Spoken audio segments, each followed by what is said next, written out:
without the written consent of Squirtle and its partner schools.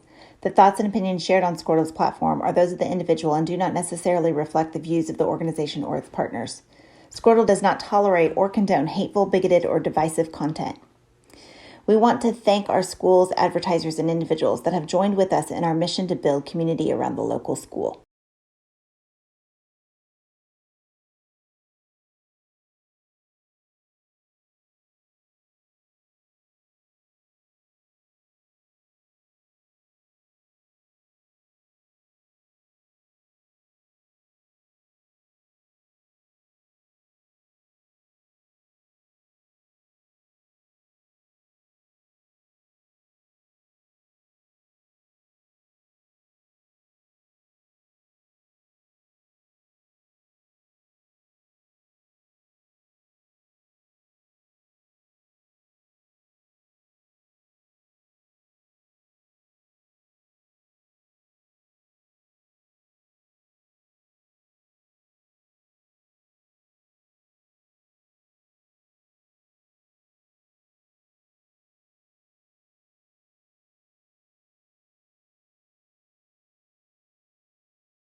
Check, check, check.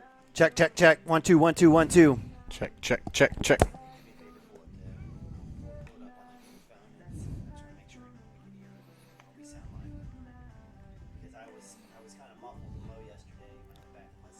Okay.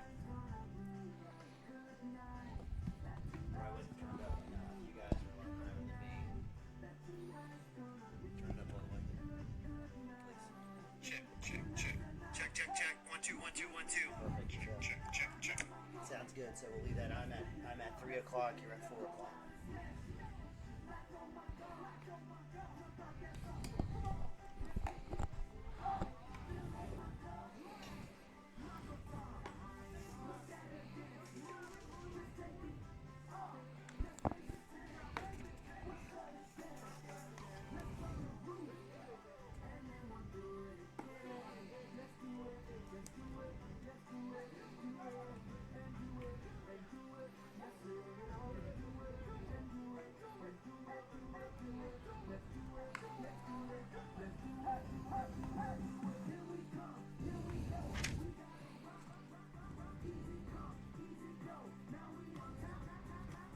You ready? Okay. All right. Welcome to another edition of Cashion Wildcat Baseball 2022 here on Cashion Wildcats TV Regional Championships. Woo! Live from Lance Beitler Field in beautiful Cashion, Oklahoma. I'm Neiman Abavi. Joining me up here in the palatial press box here, again at Lance Beitler Field, is my man Mike Shaline, where the Wildcats, sitting at 23-5, will be taking on again for the third time this season the Minco Bulldogs, sitting at 13-16, led by Coach Stephen Whalen. But this time, the third one is definitely the most important, as if the Wildcats are able to win, they'll seal their spot in the state tournament here for baseball. Mike, welcome, and you ready for some baseball today? I am. This looks like a little bit of a different Minco team than we saw yesterday morning. Since we've played them, they've scored 25 runs and haven't given up any. So I hope we're ready to play. It'll be one of those things. If Minco is going to win this regional, they will have to take out all three opponents to do it. So Cashion here in this regional finals got to get beat twice. So let's just put the foot on the gas early and not worry about it. Yeah, absolutely. No, great point. And having to come through the losers bracket means having to use a lot of pitching. Didn't know if they had to use a whole lot against Cashion, which they won, I believe, 12-1. It may have been, what was it? I thought it was 10-0. It was, and it was in five. It was in what, yeah, 4.5 innings. So they did have to pitch 5 innings. Yeah, no, that's exactly right. It was 10-0, and so having to work back through the losers bracket. Wildcat sitting pretty, as Dirk would say. He's at graduation, so big shout out to Dirk and the Fippen family, as Aubin is graduating today from SWASU in Weatherford. Congratulations. We miss you, Dirk, but we still have baseball to be played, and so the idea is that we'll do our best without Dirk here. But appreciate you guys joining us again. We had close to 2,000 folks watching yesterday as the Wildcats were able to beat Minco yesterday. I believe that final score was 13-2. It was Joey Wilson going the full distance, complete game, throwing 10 strikeouts, only giving up about 2 or 3 hits. I think it was 3 hits, and it was a win yesterday afternoon against Ketchum, 4-1, where the Wildcat bats were stymied by the Ketchum pitcher. A lot of pop-up flyouts. Wind's picked up today. It has. So we may see a little bit of a different scenario for the outfielders facing off against Cashion batters. But it looks like for the Wildcats, we'll be going with sophomore Derek Shaline on the mound for the Wildcats. So, Mike, from your perspective, calling the game, but also dad of the pitcher, what do we expect from Derek on the mound today against this Minco Bulldogs team? Well, I'm glad. He was a little beat up the last week, but since we didn't play against Stillwater and he didn't catch yet, he feels great. He's going to go out there and, push off that mound. He's going to throw balls. He's got more of a higher release that comes down, a downward kind of trace to the plate. He's going to keep the ball down. He's not going to strike a bunch of people out, but he's not going to walk a bunch of people either. They're going to put the ball in play, but he's looking for a lot of ground balls today to get a lot of outs and hoping his offense comes through and helps him out. So yeah, absolutely. Again, the Cashion offense, we were just talking about, I think everyone was mentioning the 4 runs by Ketchum holding, I think I counted 8 flyouts or pop-ups in that game at least. And so it was kind of we would hope, an aberration here as the Wildcats can kind of get uncorked. For the Minco Bulldogs, again, 13-16, Coach Stephen Whalen, the coach there, they beat Ketchum 10-0. They beat Walters 15-0 last night to work back through the losers bracket after losing the Cashion in game 1, 13-2. They'll be going with Isaac Oakes, number 43, for the pitch as their pitcher. Isaac Oakes yesterday was the right fielder for the Bulldogs, and he did actually. I don't think he threw a complete. I don't think he was the starter. He couldn't have been. May have been. Maybe he didn't throw the 120, but right. But he was pitching in the last game against and he at least closed it against Ketchum. So as the Wildcats take the field again. In their white tops, white bottoms, looking clean and fresh out there.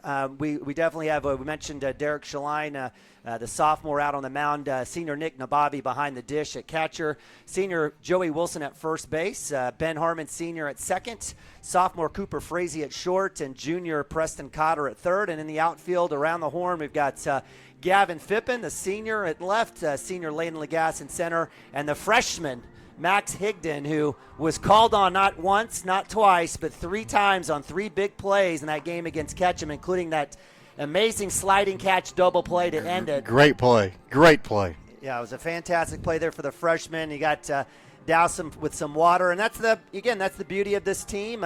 Again, a nice solid core. We've talked about it all season. A solid core of seniors that have seen a lot of games, have seen a lot of action, have seen a lot of big moments in their careers across football and basketball and baseball. But it's definitely a team effort as we see, again, a couple of sophomores, a junior, and a freshman out there in the starting 9 for the Wildcats today.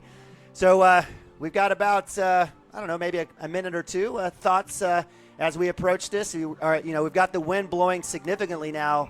It looks like from I don't know, what do you want to call this? Man, I'd straight over to the left field pole. I mean, it's not even out. It's almost like just straight across the field from first to third. And it's pretty brisk. We got lucky yesterday with no wind. We're not lucky 2 days in a row. So. So with that, I'm trying to run the music as well. We definitely missed Dirk here. No walk-up songs as well. No PA. So you can't do both. Can't call games and do a PA. So. With that, we've got leadoff hitter Dylan Warden, catcher number 7, right-hander for the Bulldogs. First pitch outside, and now we do have a change in plate umps. So this is the umpire that we had in the Ketchum game. And again, big thanks to all of our umpires out here. We can't have the game without him. That swung off, fouled off for strike 1. So count moves to 1-1 here against Dylan Warden.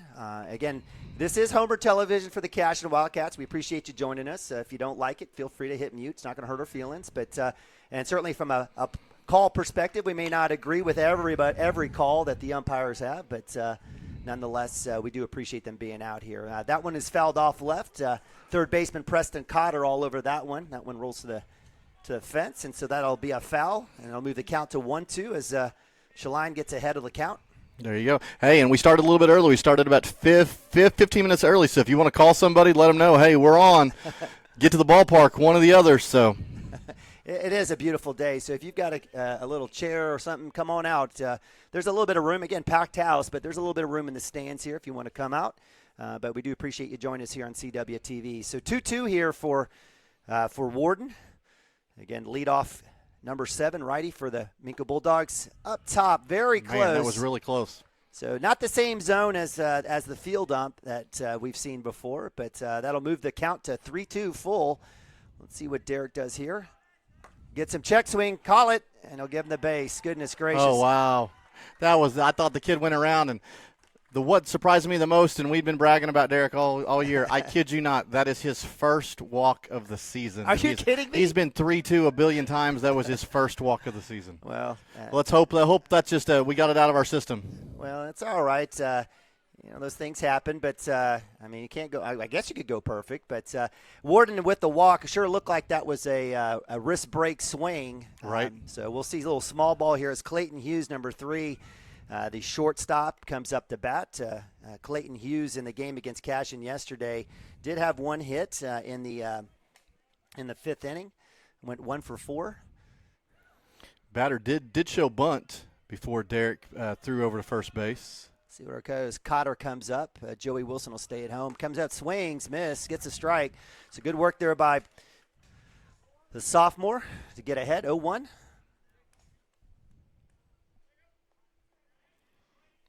Again, not a super big lead there at first. Got to be careful there as Joey Wilson is certainly a magician over there. Looks like he might be going here on this one as he got a little extra.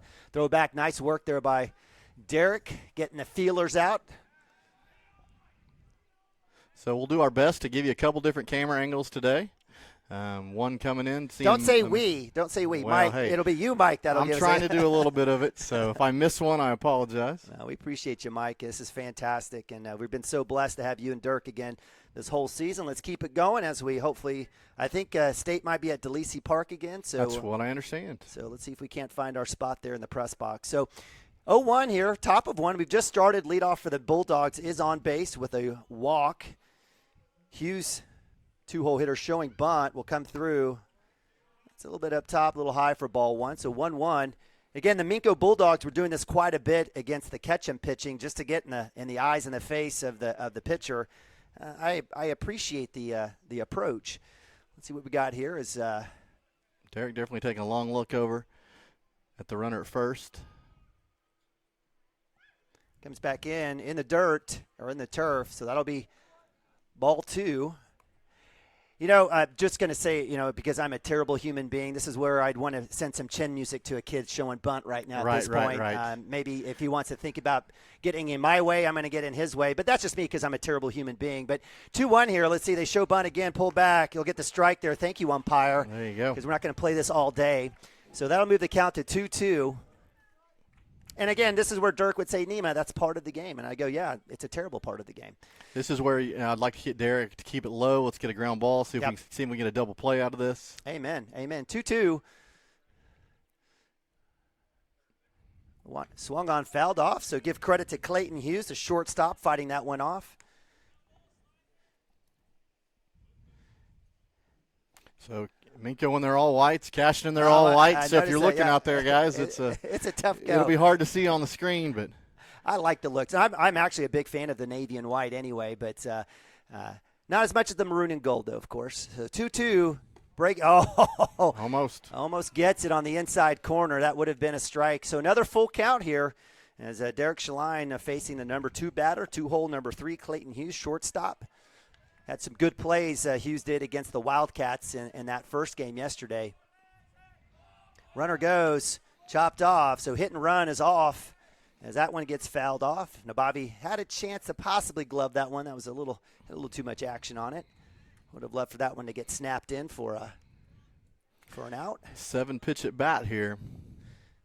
So as they say, QAB, quality at bat there here. So good work. So what? Dylan Warden already working to a full count. Hughes doing the same thing here plus. Throw back to 1, not in time, but good work there by Shaline and Wilson. We'll see a lot of that today. And Wildcats, again, with an if-needed game, if necessary, again, here in the winner's side, have about 5 pitchers to go to. Swung and miss. There you go. So nice work by my man Derek getting the K. Working all the way back, and so that'll be out number 1, and that'll bring up 3-hole hitter number 2, Will Holding, center fielder. Will, the starting pitcher against the Wildcats, the lefty yesterday, did a good job. It's tough facing this Cashion offense. So lefty up to bat. Again, runner at 1 for the Bulldogs. Swung on a miss, inside fastball. That'll be strike 1. So Derek getting ahead. He is.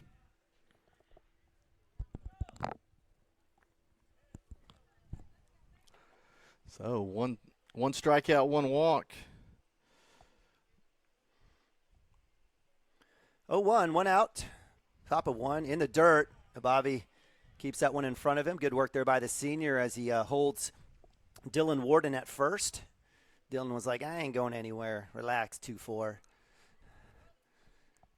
Bobby doing good work. The senior catcher had a great play yesterday, tracking down. We rarely see it, but an overthrow at 1 and able to get the ricochet and the out at 2.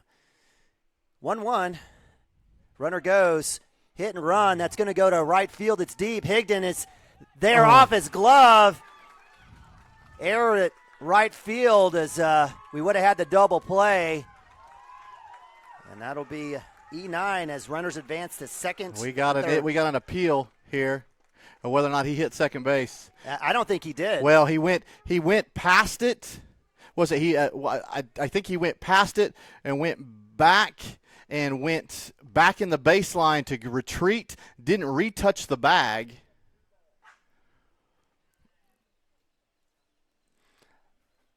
So actually is enough of an argument where the field ump is going to come have a conversation with the plate ump. I don't know what will be overturned. If it happens, you're going to see Coach Stephen Whalen probably come out of his shoes. Right.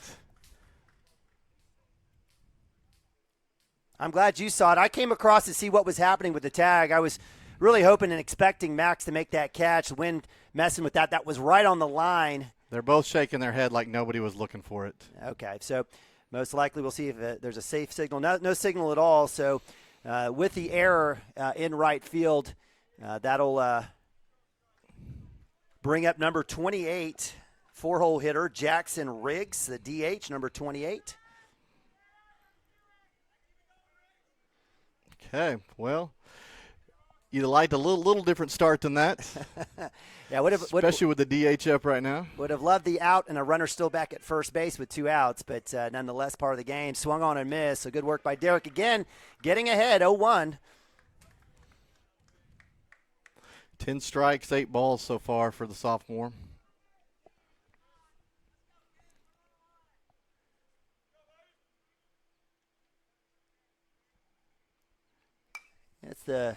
Gets Riggs to chase that outside pitch. That one will be fouled off. So 0-2. You kind of get Jackson Riggs' mindset. He's like, hey, I'm out here to hack. I'm out here to hit balls.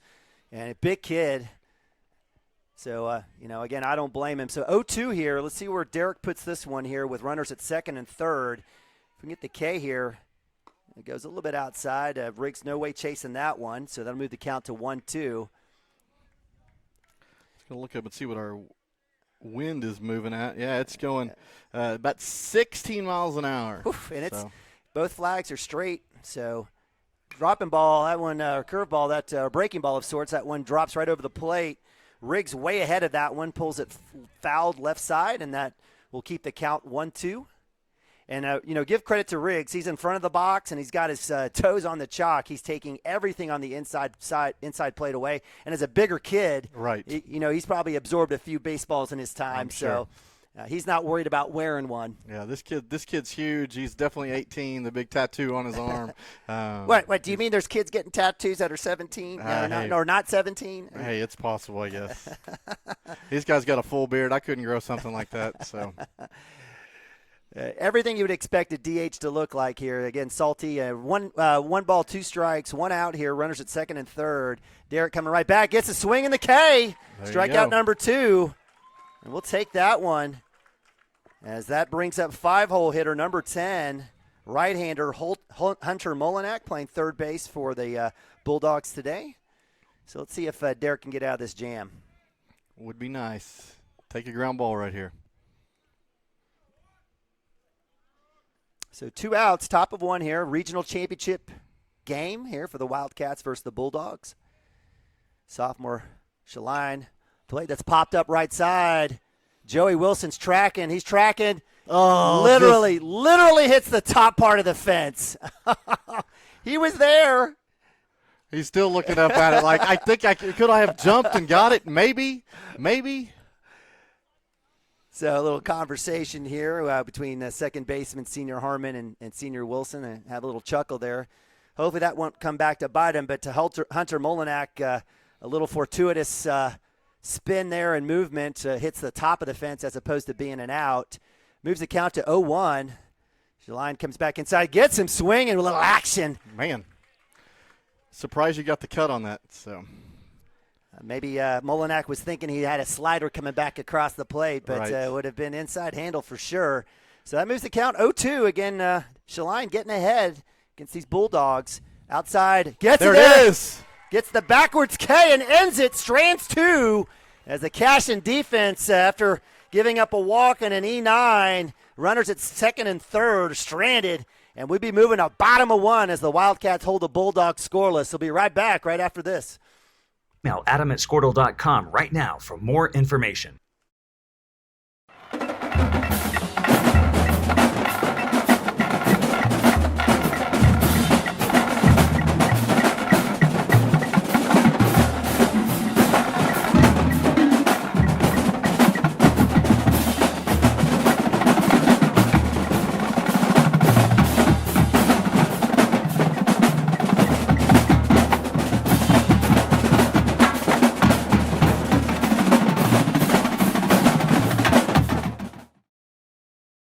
For 31 years and counting, Community State Bank has taken great pride in being your hometown bank. With branches located in Cashion, Dover, and Hennessy, CSB strives to reflect the small-town hospitality these communities are known for. Our friendly staff is here to serve you and provide one of the best banking experiences around, equipping our customers with the latest in banking technology combined with a personal, down-home relationship. Come into one of our local branches or visit us at www.mycsb.com. Community State Bank, small-town banking, the way it should be. Member FDIC. Christy Perry is a Cashion-based attorney providing clients in Oklahoma with trusted, experienced legal counsel regarding wills and trusts, bankruptcy, and other areas of law. Flexible scheduling is available to discuss your options, and your first consultation is free. If you need assistance regarding a legal matter, call your local Oklahoma licensed attorney, Christy Perry, at 918-373-0882.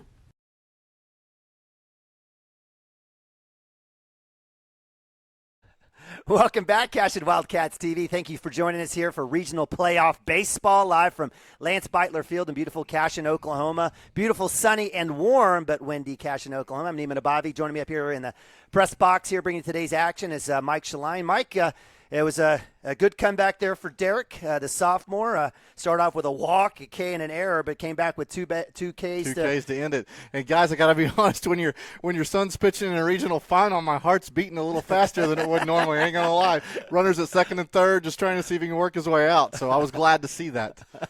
Proud of you, son. All right. So with that, the Wildcats will have their turn as we go to bottom of one. Landon Lagasse, center fielder, up to bat. Lead off for the Wildcats, facing off against Isaac Oakes, number 43. Isaac was a right fielder for the Minco Bulldogs in game yesterday. He pitched a little bit against Ketchum. Let's see if the Wildcats can find a little groove here against the right-hander. Inside pitch, down low for ball one. Again, we haven't, last three games, haven't seen a whole lot of speed. I mean, I'm not an expert here. I don't know what your opinion is of Oakes thus far, but definitely not going to overpower you. Let's see if he's got some action or something. He'll drop that one in for a strike. I think it's once you get far into regionals and you've been on the one-loss side of this, it's all arms on deck, and he just doesn't have a lot of speed. This is kind of like what we saw yesterday with Ketchum. We're going to have to wait on the ball, not pop it up, see if we can drive stuff to right center and still be early probably. Well, speaking of the devil, that's a fly ball to center field, so Landon Lagasse with a leadoff. And that's it. So Isaac Oakes doing his work, not going to overpower you, but draws the pop. And that'll be out number one as Lagasse heads back to the dugout. That'll bring up Cooper Frazee, the sophomore, two-hole hitter, shortstop for the Wildcats. Let's see if he can't get uncorked here. Yeah, I expect Cooper to have a big day today. He's always a kid that shows up. So this is definitely one of those times. Stares at outside pitch, ball one. And, it'd be a situation here as well that, it might not be a bad idea to get deep in the count with this guy anyways. Let some of those eephus pitches come across and may force him to try to drop one in with a full count or after 5 or 6 pitches. 1-0 down low for ball two. He's been consistent on that inside half so far. Yeah. He's not going to take the bat out of a batter's hands by calling something that's going to jam you like that. So. All right, so as Isaac Oakes gets the wind-up 2-0 count here, 1 out at bottom of one here, regional championship time here on COW-TV. That's outside for ball 3. So dirty 30 for Cooper Frazee here. Most likely, let's see, we'll see if he's got the green light or not, but we certainly will have something here again as a sophomore up to bat, looking for a better day than yesterday. Take that inside for ball 4. So inside, outside for Isaac Oakes. He's working both sides. Let's see if Wildcat batters have been watching. And that'll send Cooper Frazee to first base with the walk, and that'll bring up third baseman, junior Preston Cotter. There you go. What I like about, a pitcher that doesn't pitch extremely fast, just a couple extra steps on a stolen base. So hopefully Cooper can get a good lead here, and we'll see what happens. So the junior up to bat here. He'll go ahead and deliver. That one's down low for ball 1. Pass ball. And that'll be an easy stand-up stolen base there for Cooper Frazee. The Wildcats had numerous stolen bases against the Bulldogs in Game 1. I think it was close to 12 in that 13-2 victory here in the Game 1, first round here of the regionals. And now with Cooper Frazee at 2. Anything in the grass here from Preston Cotter on the ground will certainly score Frazee and will hopefully put up the first run in here in the game. Oaks takes a look. We'll send a delivery. That'll go inside for ball 2. Oaks definitely likes that inner half for sure. So 7 balls, 2 strikes so far for Isaac Oaks. I don't know what kind of view you'll get with the net. Your camera, sir. I don't know what you'll get with the net. Oh, hit by pitch on Mr. Preston Cotter. So that'll put runners on first and second. And that'll definitely have a threat out there with 1 out, bringing up the senior Joey Wilson. J-Dub, I love it. All right, so Joey had himself a day against Minco yesterday, I believe. He went 2 for 2 with 4 RBIs. Again, this is you're talking about a 49-year-old guy trying to work back off of a sheet in memory. But bases, we've got bases covered at first and second. Tough pitch there outside. Does get the corner for strike 1. So that'll be 0-1 for Joey Wilson, 4-hole hitter for the Wildcats playing first. We call him Houdini, working his magic at first base. Decent lead here. Good cover there for Cooper Frazee on 2 by the infielders by Minco. Big shot third base. Off the leg of the third baseman. Cooper Frazee will hold off. Well-struck ball by Joe Wilson. We'll count that as a hit. Yeah, he definitely hit that hard enough to be a hit. So. Yeah, So as Joe Wilson and wisely mounts holds up Frazee as the shortstop there. That was Clayton Hughes was there for backup. Good work there by the shortstop. That'll bring up senior catcher Nick Nababi, the right-hander, with bases loaded and just 1 out. There you go. If you can see from that camera angle, infield's playing in. They're playing for the play at the plate here. So all Nababi needs to do is put one out there deep in the grass and hopefully get a tag-up score, a little sack. If not a line drive, we'll take it. That's outside. He's gotten that zone's kind of grown a little bit here in the bottom of 1. Certainly we'll see that as 0-1 count here as Isaac Oaks gets ahead on Nabavi. Again, bases loaded with Wilson, Cotter, and Cooper Frazee around the horn. Up top, drops it in. That'll be a little high there for ball 1. So I would have called that one a strike. I would have called the first one a ball, so we even that one out. There you go. Patience, it all works out. When you're a good kid like that, it all works out anyway. So 1-1 for Nabavi. Looking for his pitch here. Working back from injury. He's got that brace in his right ankle. Takes a healthy hack. Keep your head down on it, son. And swung himself out of his shoes there for strike 2. So 1-2. If I could get in his head, it'd be choke up and just put it in play. Let's see what happens. Wait, and explode. So, again, bases loaded, 1 out. Wildcats have the bases loaded. Up top for ball 2. So count moves 2-2. And that's one thing Nick won't do. He won't chase. He won't tomahawk. He won't chase anything out there. He likes to chase stuff on that outside corner and reach for it. Right. But he won't chase the high stuff. Let's see what happens here, 2-2 with Oaks against Nabavi. Big wind. Big shot to third. It'll go right by the third baseman. That'll bring in Frazee. Cotter around. Wilson will hold up at 2, and that'll be a 2 RBI single for the senior, Nick Nabavi. Nice job, senior, coming through. Bases loaded. 2 strikes on him. I think he might have just shortened up a little bit and put that thing into play just like Dad said. So great job, senior. So that'll work. So thankfully it wasn't a double play. Forced at third with a throw to home, but nonetheless we have a scenario where Cashion Wildcats play 2. That brings up sophomore Derek Shaline, right-hand pitcher, up to bat. Stares at first pitch inside for ball 1. And if I'm a Minco fan, I'm like, hey, that should be a strike because that's been called before. Right. But nonetheless, that was 2 inside. So 1-0 here for Shaline. Runners at first and second. 1 out for the Wildcats. Those are the first runs scored on Minco in at least the last 10 innings that I know of. So they've done well defensively. Shows the bunt right side. That was a great situation. Great call there by Coach Mounts. Just missed it. He was a little bit late on the turn. I know you talk about getting that turn quick, but I know he did want to show it. Right. But Derek is an excellent bunter. He doesn't have much speed, but he's an excellent bunter. I'm surprised that one went foul. So, so 1-1 here. Let's see if he shows it again. I don't know. I don't see the corners creeping in at all. So we'll see what happens here. Is Derek Shaline, right-hand sophomore, up to bat. He does show it. Comes down left side. If it hangs, it's a beaut. Oh. The spin on that just sent it foul. So. Beautiful location, beautiful spot. He would have been safe, and that would have moved runners over with Gavin Fippen on deck.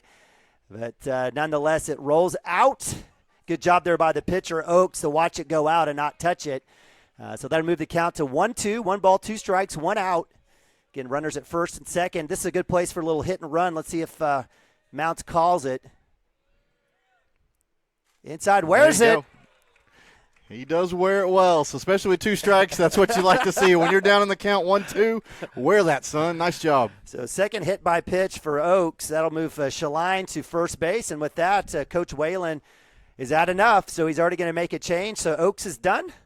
And looks like he's going to point to his left fielder, and that is going to be Talon Vickery, number 4, coming in. Okay. So that's my guess. So a nice round of applause for Oaks by the Minco Bulldog fans. Totals on Oaks, what I have, unofficial totals, I have 9 strikes and 12 balls for 21 pitches in that inning. So I know he pitched in that last game. Maybe it's one of those things, hey, they're seeing him pretty well. We'll pull him if we need him later on. Yep. It's always an option. Yep. So No, I totally agree. And again, this is this is where, like, I believe you, again, having been on the softball side of things as well, the gamesmanship, the strategy before the game, through a tournament, and then in-game management is I think, it's unmatched in any other sport, in my opinion. And so when we think about a manager of baseball, a coach of baseball, they truly are in that sense. So here we do have Talon Vickery, left fielder, number 4, coming out for the Minco Bulldogs. Coach Whalen have a conversation with the umpire talking about who he's moved around. We'll take a look to see what's happening there. Again, bases loaded for the Wildcats. We've got Wilson at 3, Nabavi at 2, and Derek Shaline getting on with a hit by pitch at first. We've got Fippen, Gibson, and Harmon 7, 8, 9 for the Wildcats up to bat with just 1 out. Anything you see here with Talon Vickery? We didn't have a chance to see him at all as, again, Oaks heads back out to the outfield. Again, a right-hander. No, a little bit faster speed. That was a breaking ball, so that's not a great example, but a little bit faster speed. So this might be more to the Cashion Wildcat liking.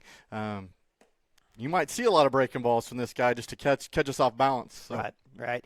And that's what we saw with McMurtry. They brought him in that second game, and he had a nasty slider that he was throwing against the Wildcats, and he was doing well. Again, the Wildcats in that 13-2 game against Minco, again, plated 9 or 10 through the first 3 innings, and McMurtry came in and just held the Wildcats to just 3 runs in those last few. So, again, give credit to see, again, if Coach Whalen and Talon Vickery can bring some magic to them.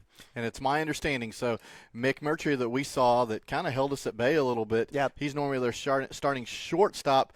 He had a choice today. Would it be the state track meet or would it be baseball regionals? And it's my understanding that he's pretty quick, and he went to the state track meet. So they do not they used him for more than 35 pitches yesterday, so he wouldn't have been available today anyway. But even from a shortstop perspective and a starter, I'm sure it would have been nice for the Minco Bulldogs to have. So absolutely, no, great point there, Mike, bringing you some of the details. Hey, I just sat and watched the late game, and I just happened to sit next to a Minco parent. So. Hey, what I wonder what he runs. We could take a look. I've got the 2A finals up here right now. I know the Cashion girls had some relay and individual opportunities. I think we had a few second and third place finishes. So with 1 out, Gavin Fippen, right-handed left fielder for the right Wildcats, up to bat, 7-hole hitter. Bases are loaded. Up top. He left it up there, so good job, ball 1. So, again, a patient look here. Again, as Dirk would say, even with Gavin or not up to bat, he'd say, new pitcher, take a look. You say the same thing, Mike. I do. Got a new pitcher. Let's take a look. Take a look. Actually, it's you that says that, not Dirk. My apologies. Sorry, I grew up in the Gary Ward area, so that's maybe that's just I heard as a kid. So, popping it up. So Gavin Fippen takes one low. And that'll be an infield fly nonetheless. So that'll be out number 2. Unfortunate there for Gavin. He went down low to catch that. I really would have liked for him just let him throw a strike first before taking a swing. Right. And I understand that concept. It's, hey, he threw a ball the first time. He doesn't want to get any more damage, so this one's probably going to be a strike. He probably went over it with, big eyes and going after it. But I agree. At least see one. So that'll bring up sophomore Hunter Gibson, DH for the Wildcats, right-hander. That's in the dirt for ball one. So 1-0. So again, I don't think Vickery's thrown an actual strike yet. So again, 1-0 here. Bases loaded. Base hit will score 2 as we've got Wilson, Nabavi, and Shaline out on the bags for the Wildcats. That's up top for 2-0. So good work there by Gibson, not chasing anything up high. But I think you're right. It's worth, making him pitch a strike if we haven't seen one yet. So 2-0, 2 outs. Wildcats up 2-0 here, top of one. Regional championship live on CWTV. Lance Beitler Field. That's in the dirt. It's in the gap. Let's see. Left fielder's able to make the play as it works back to him, and that'll be out number 3, and that's unfortunate as the Wildcats strand 3, but not after getting 2. So credit Nick Nabavi with the single, 2 RBI single down the left base side to put the Wildcats up 2-0. We'll go to commercial. Be right back. CWTV. Our world is changing, but one thing is the same. We're here for you. In these uncertain times, take comfort in knowing that Modern Woodmen of America is built for this. We are built to handle uncertainties, and we've weathered many in the past 137 years, including world wars, disease outbreaks, depressions, and recessions. You may have concerns about your financial plan, but you can also have peace of mind. You got this, because you have us. Hi, my name is Stephanie Woody, and I want to help you or a loved one navigate your way through understanding Medicare. It's hard getting questions answered when you don't know who to call or trust. I am local and appointed with all the insurance carriers in Oklahoma. You can trust me to help you apply for Medicare, make the right decisions based on your current financial and healthcare needs, and feel confident about your future. Act quickly. Annual enrollment period is October 15th to December 7th. Call Stephanie Woody, that's me, at 405-830-4966 to set up an appointment. Kyle and Gina Van Druff have the answers to all your real estate and insurance needs. These guys will have you covered in a one-stop shopping experience. They are local agents, local supporters, and active in the Cashion community. They are also proud parents of past and present Cashion students. Kyle and Gina help their clients make the right choice. Don't wait till it's too late. Call 405-607-4300. Go Wildcats and number 88. Let's have a great year. Walk it up. Get you some. All right, welcome back. Lance Beitler Field Regional Championship here at the Cashion Regional. Cashion Wildcats taking on the Minco Bulldogs. Bulldogs working all the way back through the losers bracket, taking care of business against Walters yesterday 15-0 after losing to the Wildcats 13-2, beating Cashion earlier today 10-0. They find themselves down 2-0 here as we move to top of 2. Derek Shaline on the mound with 3 Ks as the Bulldogs stranded 2 on a walk and an error in right field. Up to bat is number 1, Breck Alexander, the right fielder, right-hander for the Bulldogs. Just outside for ball 1. Again, Wildcats, unfortunate there. Had 3 pop-ups on those outs. Flash the glove. 2-0 for Shaline. Comes right back in, gets a chopper. That'll be an easy play. A little 1-3 action for out number 1, so we'll take it. As Breck Alexander is thrown out at first base, and that'll bring up 7-hole hitter number 33, Bryce Williams, first baseman for the Minco Bulldogs. Does a great job. I really like him at first base. I've enjoyed watching him play over the course of the last couple days. He's got good flexibility. He does. I saw him last night. He went yard. He went out of here. Last night Did in the he game. really? So grand slam nonetheless. Wow. Well, he tried there. He pops that one up. Ben Harmon, the senior, coming up from second base to chase that, and that'll be one pitch, pop fly out, and out number 2. So you talked about Taylor and Vickery coming in. Right. As of right now, we've got 3 pitches and 2 outs for Derek Shaline. So good job, D. So pop to 4, and that'll bring up 8-hole hitter, number 43, starting pitcher, Isaac Oakes, who's now in the outfield. Derek comes back up, lost a little bit of that one. I like the idea. 1-0. I'm not sure where Oakes moved to. I'm just going to guess he replaced Vickery in left field. Right back fastball. I'll go left side. Coach Whalen had a chance. Good for him. He stayed in the box, tried to make a reach on that one. We were talking about the Ketchum coach who literally was standing on the cut between the turf and the grass in the outfield.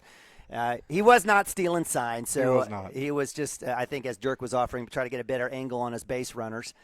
So 1-1 here for Shaline. It's in the dirt there, 2-1 against Isaac Oaks. Derek just needs to splash that glove up by his eyes and then push off and get out in front. So drop someone up. That's a little high. Didn't fall, so to move the count to 3-1. Hitter's count here for Oaks. Let's see what he does with it. See if he can battle back here. Let your defense work for you. That one's in the dirt for ball 4. There we go. Second walk of the season. I shouldn't have said anything. I knocked on wood all over the house anytime I tell that story. So. Yeah, there's no more superstitious sport than baseball as well. So that'll bring up 9-hole hitter Gavin Johnson, number 11, second baseman for the Minco Bulldogs. Runner at 1 here again is Oaks. 2 outs, top of 2. That's in the dirt. Good block there by Nabavi. That's 4 straight ball, or actually 3 straight balls here, I think, by Derek. Let's see if he can't get uncorked here. He's got a chance at first and second here, so either bag. Dad's wanting to shout out the window and give him some pointers, but we'll see if he can figure it out. You got two outs here. God's gift having a microphone in your face. That drops it right there, gets that corner. It is for Derek for sure. So. Strike 1. It keeps me from yelling at the umps and the refs. That's the gift to me. Yeah, so 1-1, 2 outs, because I know more than they do, of course. Of course. Derek draws the pop. Harmon in play, and that'll be out 3. So nice work there. Doesn't get the Ks, but draws a little grounder, 1-3 with batter number 1, and draws a couple of pops to Ben Harmon at second base, and that'll be out 3 as the Wildcats send them down. And we'll come back here in a sec as the Wildcats will lead off with Harmon, Lagasse, and Frazee. Hang tight. We'll be right back. Cashion Wildcats TV. At Maples Nixon Diesel Horse, we've helped a lot of people, and our goal was to treat each and every person like a friend. And as a friend, we've got your back, always. We understand what you're going through. Being lawyers is what we do, but it's not all that we are. We care. We'll stand beside you throughout the entire legal process, not just as lawyers, but as your friends. We are Maples Nixon Diesel Horse, and we are here to help.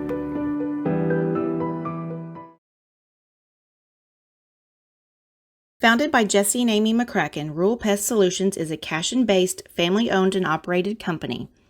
Our focus is on providing the highest level of customer service while effectively treating many common invaders, including spiders, ants, roaches, mice, mosquitoes, fleas, ticks, and termites. Flexible scheduling and superior customer service are our top priority. Call us today to schedule your appointment, 405-283-6565. Cashion FBC is a church seeking to grow in Christ and our love for the body of Christ. With ministries from children to youth to adults, we strive to present the gospel in an engaging and meaningful way. Sunday school meets at 9:45 a.m. and worship starts at 11 a.m. Children and youth meet on Wednesdays at 6 p.m. Please check our website at cashionfbc.org for more information, and we hope to see you this Sunday, located a half-mile east of Cashion.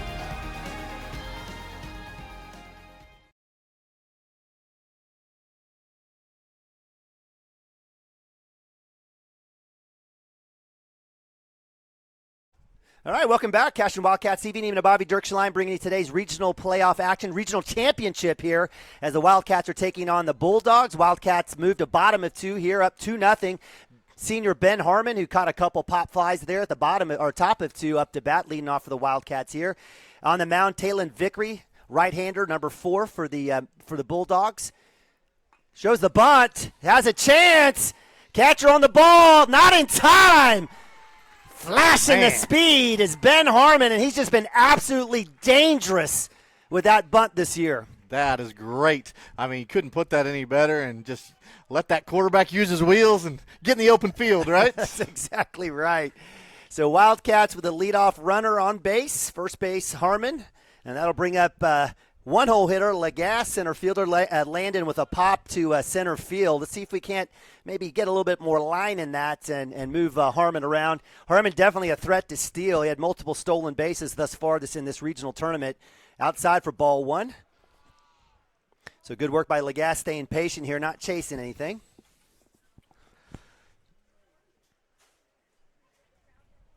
We got a Boomer Sooner fan. Cash, what's up, buddy? Doing okay? All right. Cash is going to be a future catcher here at Cashion. Is that right? That's right. Hey. Fastball, it's knuckled. Has a chance. Harmon will beat it, and so will Lagasse. Yes, sir. And that's football speed on display here on the diamond as Landon Lagasse absolutely gets mushed up on that one. Inside jam, rolls to the shortstop, and Clayton Hughes is fantastic. That one he waited on, and he was able to beat it. So that'll move runners to first and second. Took the double play off as Harmon beats that one out, and that brings up with no outs Cooper Frazee up to bat. Man, loving it. I mean, how many times have you seen the Harmon-Lagasse connection? This is just back-to-back with the legs. So nothing in the air necessarily, but we'll take it on the ground too. So Cooper Frazee, just a sophomore, but a master of owning the box. He'll take his time up there. Cooper reached on a walk, did score a run on that 2 RBI single by Nick Nabavi earlier in the first inning. Again, great turn and wheel there by Vickery. That was excellent. Had Harmon leaning, was able just to get back. Excellent call there by the field ump.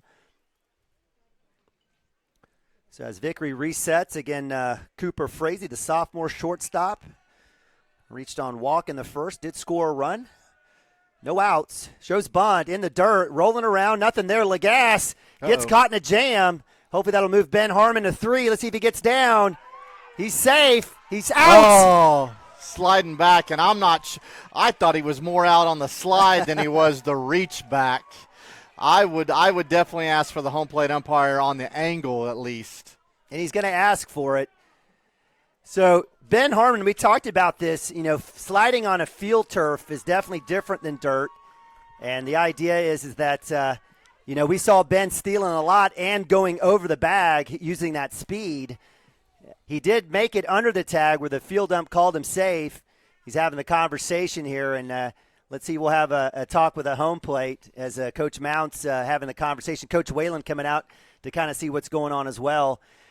So in this situation, this was all predicated on Lagasse. I'm not sure what he was thinking, but he came off the bag midway through, and I don't know. I don't know if he didn't realize that Ben was still at second base. Maybe he thought the ball in the dirt and Ben was going to take off. But it doesn't matter. He didn't have to leave. Right, he didn't have to go anywhere. He didn't have to leave. And so wisely, the catcher, give credit to Bryce Williams. Oh, I apologize, Dylan Warden, basically throwing back, trying to get making movers to move, making the runners move across. And they executed it well. So that'll be ball 2 here as Cooper Frazee was staring at 2 runners on. Now just has 1 as Ben Harmon was not caught on the slide, but caught on the on the overslide. And in all fairness to Ben, man, he's just doing what he's got to do. Absolutely. He's going hard. He sees he's pushed around, so he took off, and no fault in that. That's in the dirt for ball 3. So 3-0 here with 1 out. So Cooper Frazee on deck is Preston Cotter, third baseman. Let's see a little base hit here. We'll definitely score. Anything in the grass out there, we'll definitely score Lagasse. That's a shot. That'll go through. Here comes Lagasse. There'll be a play at home. There'll be the relay, no throw. And will go for it. Unfortunately, they'll try to get the run at 2, and that'll be Cooper Frazee standing up at 2 with a single RBI. Nice job, Cooper, coming through. The play at the plate, the relay was just a little bit slow. It did allow Cooper to get to second base as well. So great base running all the way around. It does score the 3rd Cashion run of the ball game. And definitely would love to have Ben Harmon back on that one. But nonetheless, that'll bring up Preston Cotter with now Frazee at 2. Hey, by the way, that was your 3-0 green light right there. There you go. Thank you. It was a little low, too. I think it may have been in the dirt, but I think from that standpoint, that may have been a pitch. I think probably, Cooper's like, look, I'm getting after it. So there you go. Right at the knee. So, again, with 1 out, Vickery feinting towards 2. No cover there as Cooper Frazee was like, hey, what's going on? So Preston Cotter, the right-hander, Preston reaching on hit by pitch in the first inning. Did score a run. Again, it was part of that 2 RBI single from Nick Nabavi. Preston faces breaking ball, doesn't drop, so that one will move the count to 1-0. Vickery so far, 8 pitches in the inning. I feel like a ton has happened in those 8 pitches, from bunts and ground balls getting on to plays at third to an RBI in left field. There's a lot going on. We're not seeing very many. So. Big hit to short. It's bobbled. Throw is in time for out 2. That does move Cooper Frazee to third, and we saw that with the shortstop Clayton Hughes in the game 1.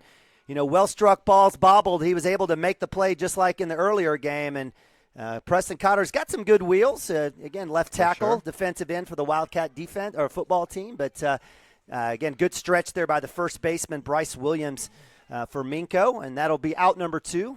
So with that, Cooper Frazee is at third, and that brings up 4-hole hitter Joey Wilson. Joey chops at the first pitch, drops it in. And this is, again, the Wildcats have got to stay patient here.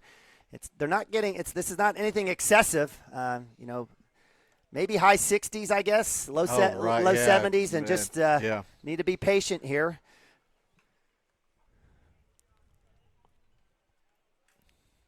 Cooper, great base runner on third, so anything past ball, you think he's going to score. Wilson turns his head on that one, takes strike 2. So 0-2 here for Wilson. He doesn't like himself on that one, shakes it off, and as they say, no one better. For the senior on deck, Nabavi.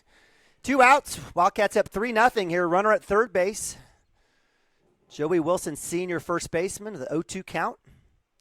That's outside, up high for ball 1, so it moves the count to 1-2. Good take there by Joe. I wouldn't have been hacking at that one either. I think the Minco fans wanted that, especially 0-2. Of course you want it. Of course you want it. Why wouldn't you? I'd want it too if I were a Minco fan. 1-2.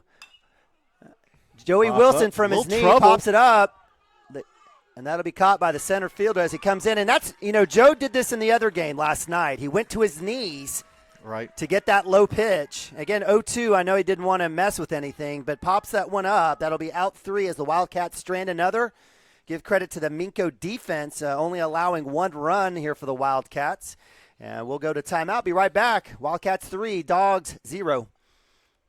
Dr. Matt Dieselhorst at Dieselhorst Sports and Orthopedics can help you get game day ready. Dr. Dieselhorst works with athletes of all ages, taking a coordinated approach to accelerate return to play and maximize athletic performance. His work with pros in sports training, injury prevention, bracing, functional rehabilitation, and imaging works seamlessly with his medical and surgical expertise. Get started by going to Dieselhorst Sports and Orthopedics. Let Dr. Matt Dieselhorst get you back on the field, backing all Oklahoma athletes on the field and off.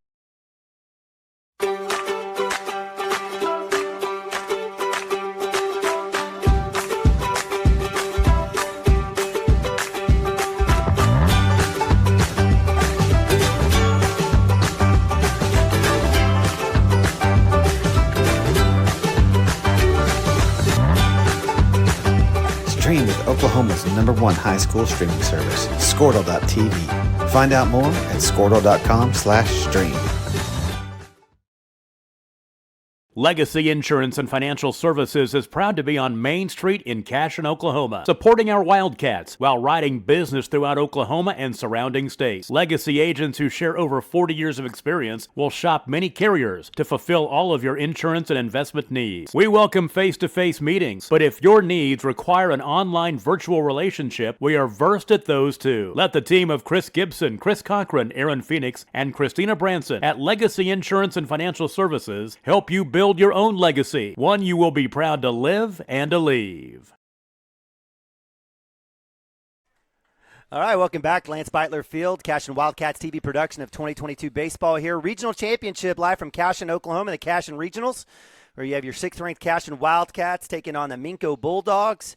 Wildcats up 3-0 as we move to top of 3. Bulldogs number 7, top of the lineup, 1-hole hitter Dylan Warden, catcher up to bat. Derek Shaline on the mound for the Wildcats. First pitch low for ball 1. And the Wildcats stranding a few here in that last inning. It's unfortunate, but see if it gets back there as Shaline works back. Gets the count 1-1 now with the fastball over the inside half. Derek last inning, only 12 pitch inning, but this time it was 5 strikes, 7 balls, but got the job done. You usually think it's the other way around. So I went a little high there. 2-1 here for Shaline, facing off against Dylan Warden, who had a walk there in the first inning. Gets a strike there, so 2-2. Derek working fast, Cooper Frazee style. So Dylan Warden, again, worked it all the way back to a full count. It's 2-2 now as he was able to get on in the first. Inside, oh, it was delicious. Almost. Looked good. That spot's been called the strike before by our plate ump. Just missed it, so that'll be 3-2, another full count. Comes right back in the dirt, another walk. Man, leadoff walks are killer. So, especially when you were at least back even 2-2. So that'll bring up Clayton Hughes, shortstop, who had a strikeout. Clayton showing bunt his last at-bat. Let's see if we see that again here from Coach Whalen. Runner at 1 is Dylan Warden.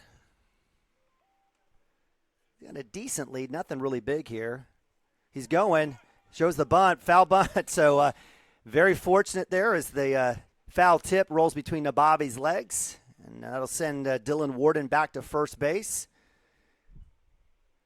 Looks like that was going to be Nababi's the whole way. So 0-1 is the count for Clayton Hughes, number 3 right-hander, shortstop. He'll show bunt again early. Let's see if we have another run. Throw back to 1. Oh, sorry, I missed the camera going. That's all right. I'm getting what's up with the home plate camera? What's up with the home plate camera? I don't know, Dirk. Help me out. What's up with the home plate camera? Dirk's got that Weatherford internet. I don't know what's wrong with the home. Looks good to me. Throw back to 1. Again, Shaline working Warden at first base, doing a great job. Let's see what happens here. Again, 0-1, no outs, top of 3. Wildcats up 3-0. Hughes showing bunt again early on. Let's see if he'll come back through. Gets the corner, almost gets it. I'm just like Derek to put one over. Let's see what happens here. I agree, especially with Preston crashing as much as he is. Let's take the out. So count moves to 1-1. Barely misses that corner there. Zone kind of inside out has been a little inconsistent with our plate ump. Chopper to right. Higdon charging. Falls right in front of him, and that'll be a single. So that'll move runners to first and second on the base hit by Clayton Hughes, and that'll bring up 3-hole hitter number 2, Will Holding, center fielder. So that one was one of those hits that was just enough of a bleeder to fall in. Max was running hard, but I think he made the wise choice. I agree. To kind of ease up on that, not necessarily dive a whole lot. So lefty Holding up to bat. Again, runners at first and second, no outs for Derek Shaline.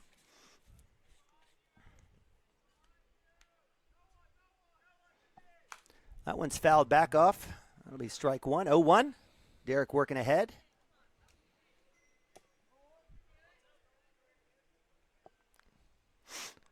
Wind really brisk out there now. Yeah, it's picked up.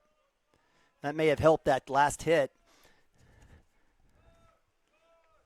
Kind of help carry it through. So, again, runners at first and second, no outs. Wildcats need a K here or something. It goes off the glove of Nababi. You rarely see that. There's not going to be a throw, and that's unfortunate. So that takes the force off. Uh-oh. That brought a quick trip from Mounts. Makes me wonder if we got our signals crossed. Runner on second base. Yeah, he's definitely letting Derek know, hey, that's not the pitch I called. So the runners advancing on the pass ball. Wildcats will reset here as Shaline and Nababi head back to their spots. Again, 1-1, no outs. Wildcats take it on to a 3-0 lead here. Regional championship lefty Will Holding up to bat. Second and third threat again.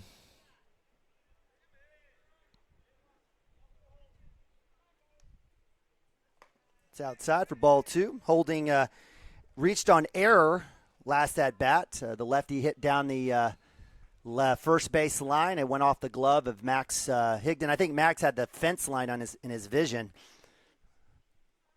Comes right back. Fastball. That one's going to go straight up. Joey Wilson tracking it down, calls it, and that'll be out 1, so Nice we'll job. take it. So pop to 1 as Will Holding heads back to the dugout. That holds runners at second and third. And that'll bring up 4-hole hitter, number 28, DH Jackson Riggs.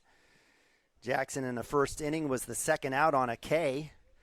And that was the second of Derek's 3 Ks on the day thus far.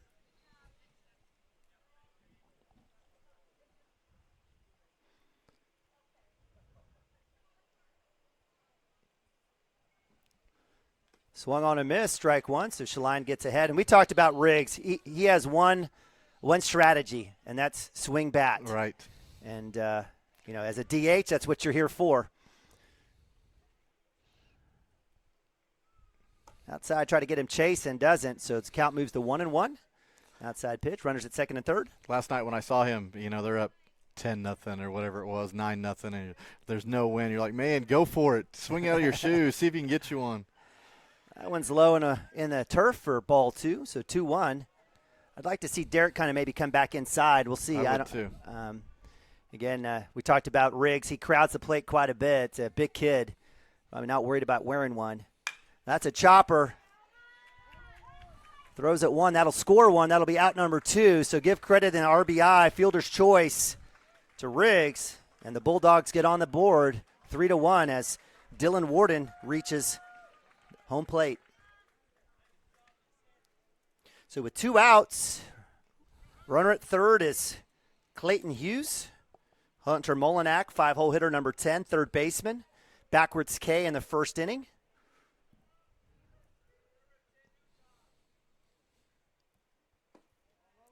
A little low there. I like the spot for Derek.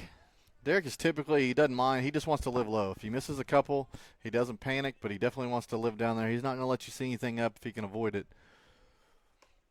Gets the call there. I love that one. Belt high right on the corner.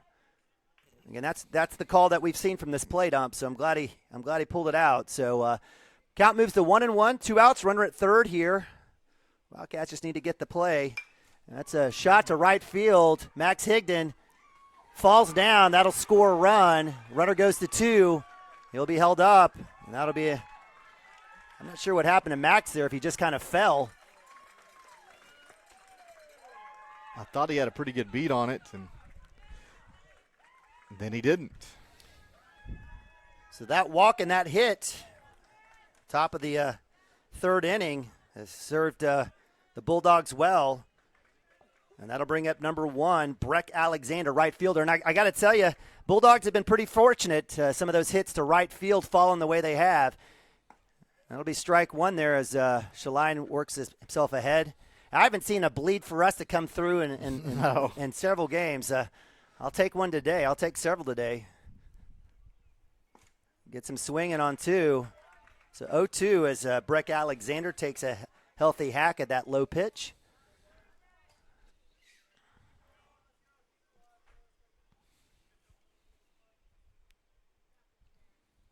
Strike 3. Go. So ends it there. Strands 1, but not after the Bulldogs put up 2. And we move to bottom of 3 as the Wildcats still hanging on, 3-2. Team up with Pioneer iVideo and start streaming the most popular TV shows and movies from your favorite devices today. Download the iVideo app and start watching anywhere in your home using Pioneer Internet. Each package includes free high-definition and cloud DVR features like video on demand, Restart TV, and Replay TV, just in case you forget to record a program. Visit GoPioneer.com for more details and compatible devices. Some restrictions apply. At Water Heater Man, we specialize in repairing and replacing all water heaters. We service the OKC Metro and surrounding towns with fast, reliable service. We keep our vans fully stocked with essential parts needed for basic repairs, and new tanks are always on the vans ready to go. We offer free estimates on all jobs with financing options available. We match manufacturer's warranty for all newly replaced water heaters. We'll get your water heater back up and running as fast as possible so you don't have to put your life on hold waiting for service. Give us a call today, 405-844-TANK. That's 405-844-8265. Go Wildcats!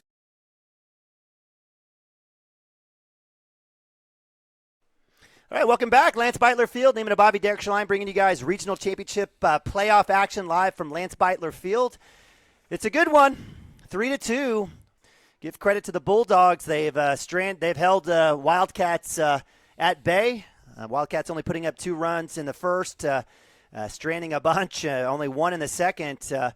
They put up 2 here. They were able to put a walk and a couple of hits together to score 2 runs. A pass ball was a tough situation too, as the Minco runners were able to advance into scoring position, and so a lot of, I don't know, just say good fortune for the Bulldogs. It leads to 2 runs. To give credit to Hunter Molinek with a hit, as well as Clayton Hughes. But it's a Wildcats turn here as we move to bottom of 3. Senior Nick Nabavi will be leading off the Cashion Wildcats.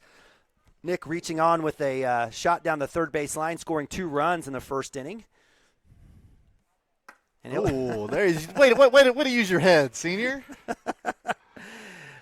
I got to tell you, there's a story. We're in the regional finals in Calera, and Harley Miller, a senior at the time, basically our first baseman, same thing happened to him, but the plate umpire in a regional championship said that he had moved his head into the pitch, and so he was called back, and he ended up being an out later on, and it was really, really unfortunate. So with runner at 1 is Nabavi. That'll bring up Derek Shalai. Nabavi's going to steal, and I don't understand the call there. I'm not quite sure I do either. Derek didn't swing to protect him. I mean, I know he doesn't want to put it in play, but show a bunt, show something. I don't understand the call at all. There's no reason to be stealing Nabavi there. So that with the out, Nabavi's caught it too. And so that's 1 out for the Wildcats. That'll bring up Derek Shaline. I believe the pitch was a strike as well. I think it was as well. That's a breaking ball outside. That'll definitely be a strike, if not strike 2. So 0-2, let's choke up. And Wildcats, their own worst nightmare, their own worst enemies here in this particular situation. So with 1 out, Derek Shaline, the sophomore, up to bat, takes a swing.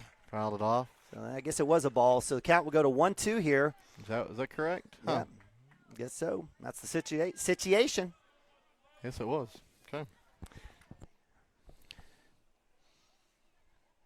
So give credit to Coach Whalen bringing in Talon Vickery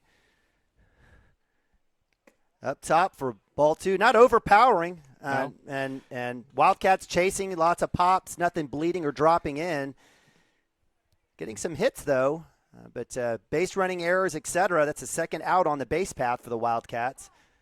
He's Talon Vickery so far in the game, 22 pitches, 11 strikes, 11 balls. Just doing enough. Yeah, it's holding the Wildcats to minimal runs here. That's inside. Good take there by. Man, that thing dropped in and looked like a whole lot more. It was more competitive than it started. I think it dropped late. So full count here for Shaline, the sophomore, working all the way back, was down 1-2. Let's see what we do here. As Vickery gets the sign, taking about 10 years. Shaline puts the bat off his shoulder, down in the dirt. So ball 4. So good work. And this is what kills me. Right. Nabavi's at 2 now without the steal attempt.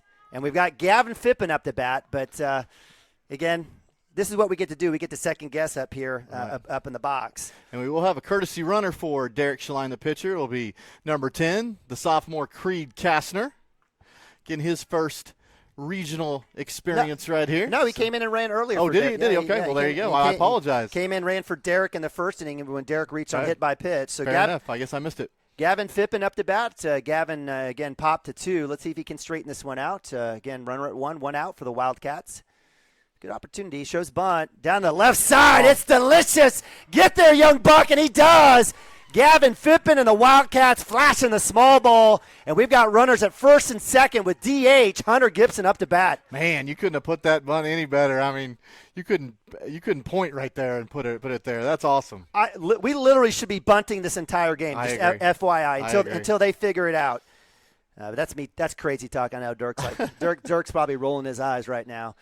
So Hunter Gibson up to bat. Hunter again popped to right field last at bat. Let's see if he can get something going here. Runners at first and second for the Wildcats. Bases should have been loaded. Nabavi gets caught stealing. Goodness, Creed wanted to make it close there. Big long stride back to the bag. So base running has been not good today for the Wildcats. I'm just going to put that out there. to get that squared away. So, again, one out for the Wildcats. Runners at first and second for Hunter Gibson, sophomore, DH. Stares at first pitch strike. I don't mind that. I kind of like that for Gibby. Get his eye on that one. Right. I'd just like to hear. He needs to be looking for fastball and go drive it. That's his thing. So. Yeah. No, I agree. 0-1. Let's see where Vickery takes this next pitch. Same spot. Well, don't have any choice now.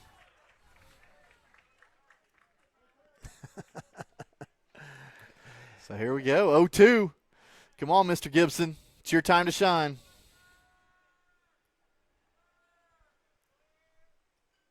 Go find you some grass. Yeah, I was about to say, no cover. Gets a chopper towards short, looking for the force. He's not there in time. He's safe. Great effort by Creed Kastner. Great effort by Creed Kastner. Great jump. Gets the slide head first, Pete Rose style.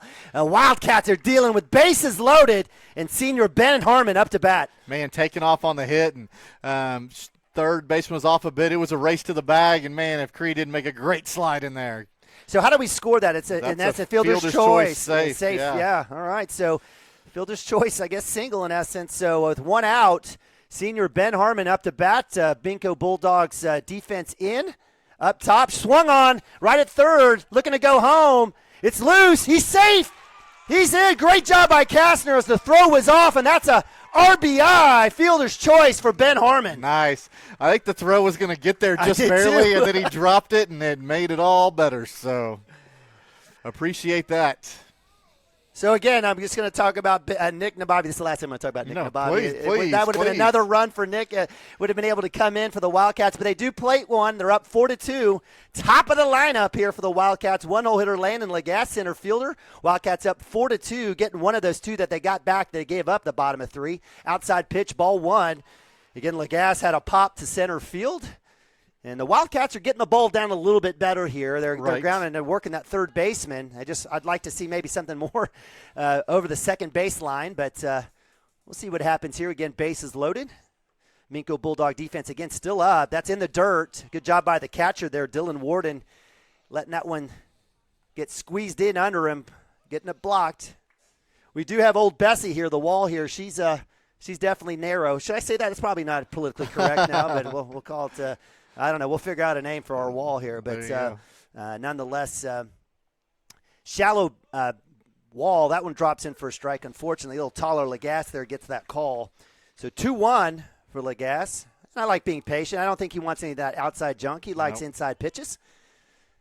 Just one out here. Any ground ball right side scores. That's probably what he's hoping for. Oh, gosh. I can't believe it. I don't know how he laid off of that one. That was tough. I had swung 3 times already watching that one. So that'll move the count 2-2. Nonetheless, Lagasse didn't want it. He's going to want this one. Let's see. So with one out, bases loaded. Lagasse eyes the pitcher, Taylon Vickery. Vickery taking his time, getting the call. Man, I'd definitely be asking for time right here, but Landon standing tall in that box. That's down the dirt. That'll be ball 3. You know, if there's anyone that's the least phased person or the most unfazed person, It is Landon Lagasse. That dude literally in championship game-winning situations, cool as a cucumber. Let's see if he can pull through here. 3-2, full count, bases loaded. One out for the Wildcats. Action will be happening right here. Pitch swung on, chop towards 3. Nice. It's going to get through. That's going to score 1 as Fippen comes around. Hunter Gibson, relay, not in time. Slide, they're trying to bait the throw to 3, and he'll be safe, and they'll get him out. God dang it. Why do we always get baited on that? I don't know.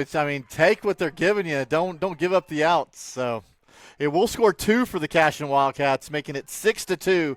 But Ben Harmon will be out at third for the second time today.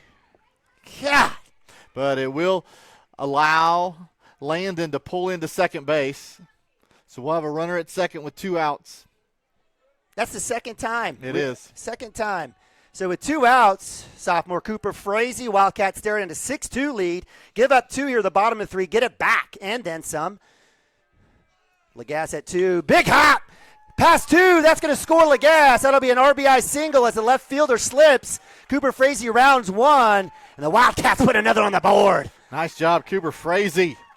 So this is where Dirk would say, hey, they've gone through one time seeing victory, second time around, watch out. Absolutely. So as Lagasse scores on that, 2-out rally still in effect. That brings up Preston Cater, number 12, third baseman, junior. Cooper Frazee at 1, 2 outs. Wildcats up 7-2 now, scoring 4 already here in the third inning. Again, Vickery taking his time, and just like you mentioned, now this time Cotter says, I'm going to take my time too. Right. Is there an advantage for taking this long for a pitcher? Oh, maybe just right there, just trying to make a pickoff move over there. No, I mean, I guess if you're getting hit, maybe you don't want to take a few extra breaths here. I can understand picking up the pace, but taking slower, unless you're trying to hold up runners on bags and stuff like that, no, I don't see the advantage at all. Up top for ball 1, Preston Cotter lays off the high heat. Moves the count to 1-0. Again, 2 outs. Wildcats up 7-2, putting up a 4 spot here in the bottom of 3. Championship Saturday here, live from Cashion, Oklahoma. Again, big shout out to our track team out in Catoosa. Check swing, let's see. Pulls back, that'll be a ball, so ball 2. So good work there by Preston. Yeah, I agree. We've seen a lot worse not called. Hey, trust me, the check swing by the home plate umpire is a hard thing to see. That's why they can ask. That's why they can ask. And they didn't ask. So, again, 2-0, 2 outs. Frazee at 1. Decent lead there for the sophomore. Let's see if he goes. That's a good spot for him to go. Let's see what happens. He'll come back. Easily back in time as number 33. Bryce Williams, first baseman, gloves and rakes on that one. Nothing there. I'm telling you, I feel it. Cooper's going on this one. Let's see what happens. 2-0 count. Cotter's going to lay off of this. Let's see what happens. He does, and he lays off outside low. Ball 3. Ball 3. So 3-0 count here. I love pitcher wasn't on the rubber, and Cooper was just off a couple strides. He's looking over there, and Cooper puts his hands up like, what? What? Am I bothering you? What? I'm not doing anything. Baseball being baseball. 3-0, 2 outs. Cotter up to bat. Frazee up top, ball 4. So Cotter stares at 4 straight balls. And runner as Cotter heads to first. Cooper Frazee heads to 2. And that brings up senior number 3, Joey Wilson, up to bat. So Joey had a hit in the first, popped up to center field, got from his knees in the second, finds himself back up to bat. Wildcats looking to bat around here in the third inning, bottom of 3. No one better than Joe Wilson, first baseman extraordinaire. That one drops in for a strike. It literally drops in for a strike. So 0-1 for Wilson. Wilson back at the box, inside look for him. Looks like he's ready to go. That's outside, pushing the pitch out there, so it moves the count to 1-1. Bless you. You're welcome. Vickery so far, even ball strikes throughout the game. So, kind of amazing.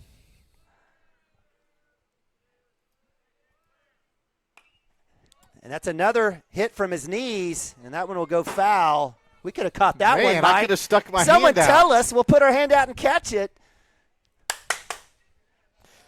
I was just hoping you'd make a play, Nima. I'm up for it, but I'll next time. Next time. So that one's fouled off. Count 1 and 2 here for Joey Wilson. Again, Joey went to his knee on that one. He dropped to his knee to take a swing. See what happens here. Again, 2 outs, runners at first and second for the Wildcats. Frazee at 2, Cotter at 1. Up top, shot, third base line. Will it drop? Stay fair. Just works. Oh, my goodness. An absolute missile right over our third base, or I guess our left field crazy bunch out there, the tent village there for the Wildcats. So if he waits a half a millisecond, that thing is down the line. So that count stays 1-2 here for Joe. Got all of that one. Let's see if he can straighten this one out. Again, runners at first and second. Nabavi on deck for the Wildcats. 2 outs.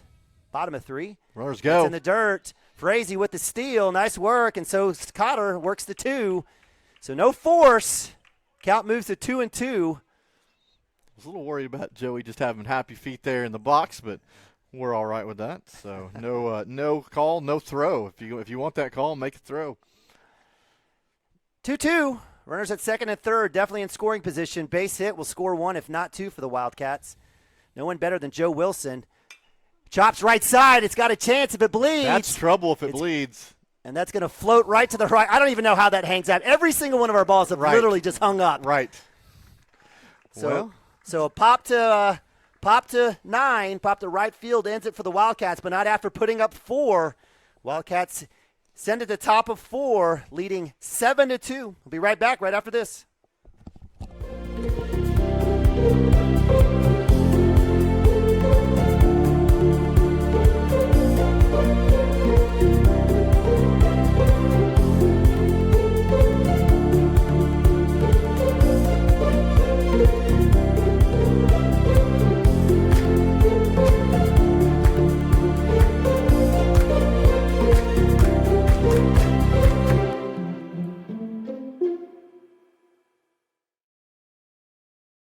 Cashion Shape Up Fitness is locally owned and operated with no contracts or sign-up fees. Our rates start at only $30 per month, and we have tanning available. Everything you need to work on your health and fitness. So contact Amber Lee to sign up today, 405-538-8248. And don't forget to check us out on Facebook, Cashion Shape Up Fitness.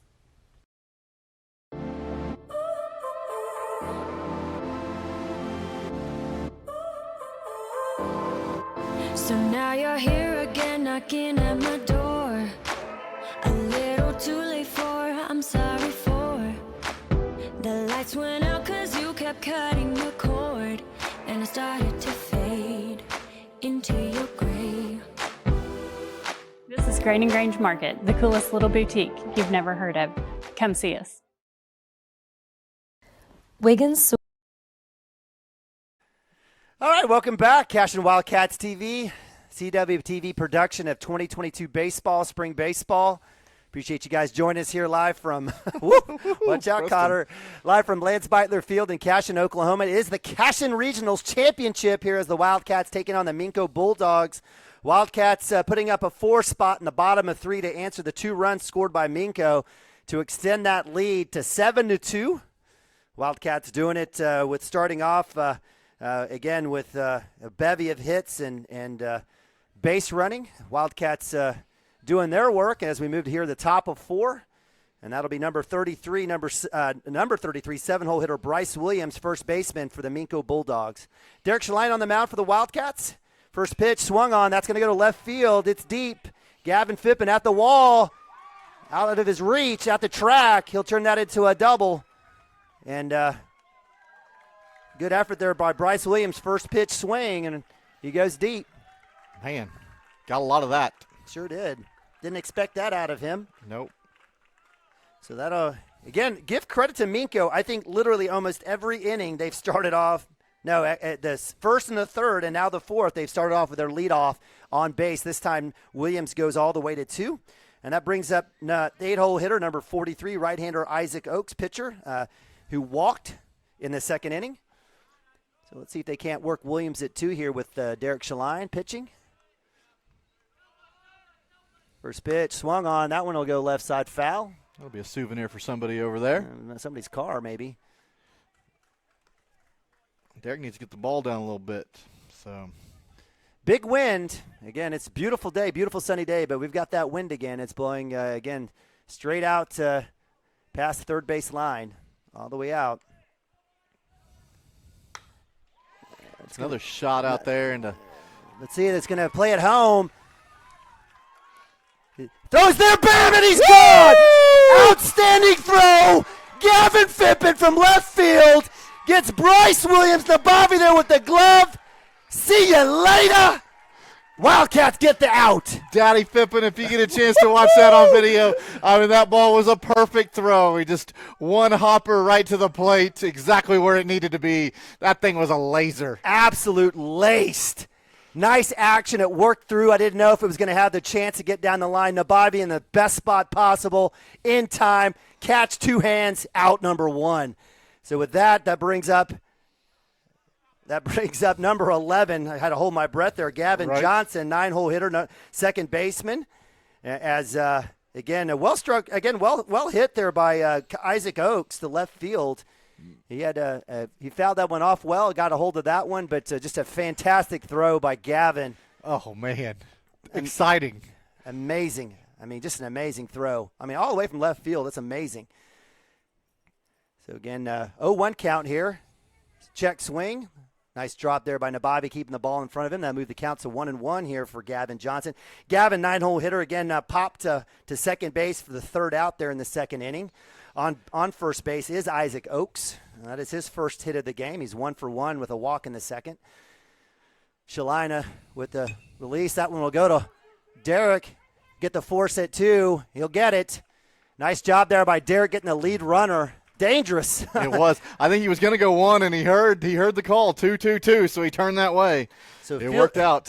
Fielder's choice by Gavin Johnson. He stands at first, and that'll bring up 1-hole hitter, number 7, right-hander catcher, Dylan Warden.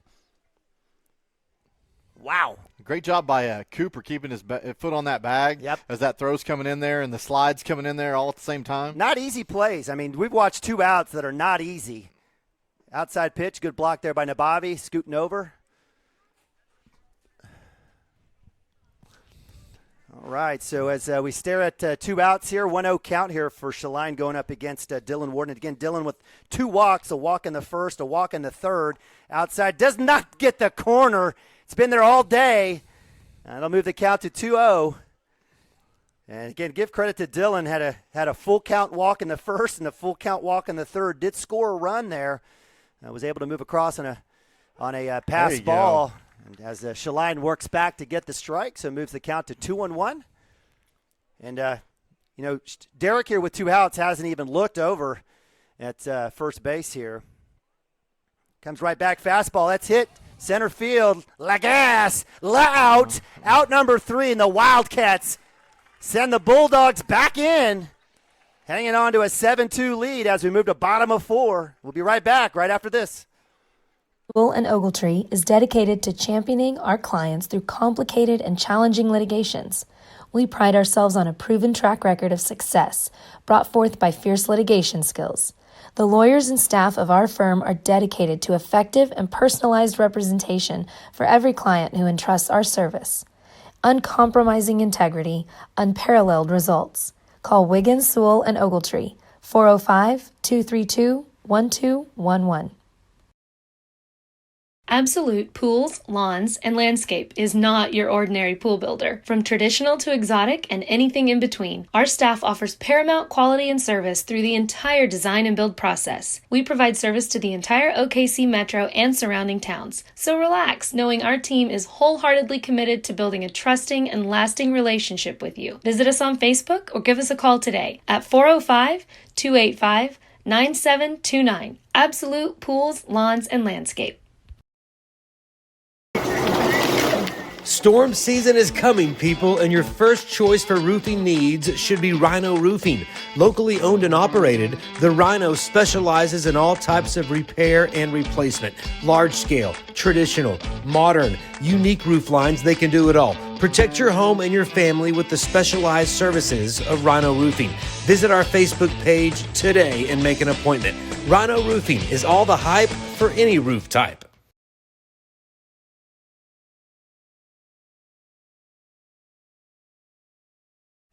All right, welcome back. Cashion Wildcat TV Regional Championship live from Lance Beitler Field. Name of Bobby Derek Shaline bringing you today's action as the Cashion Wildcats ranked 6th in Class 2A, looking for that spot in the state tournament next week.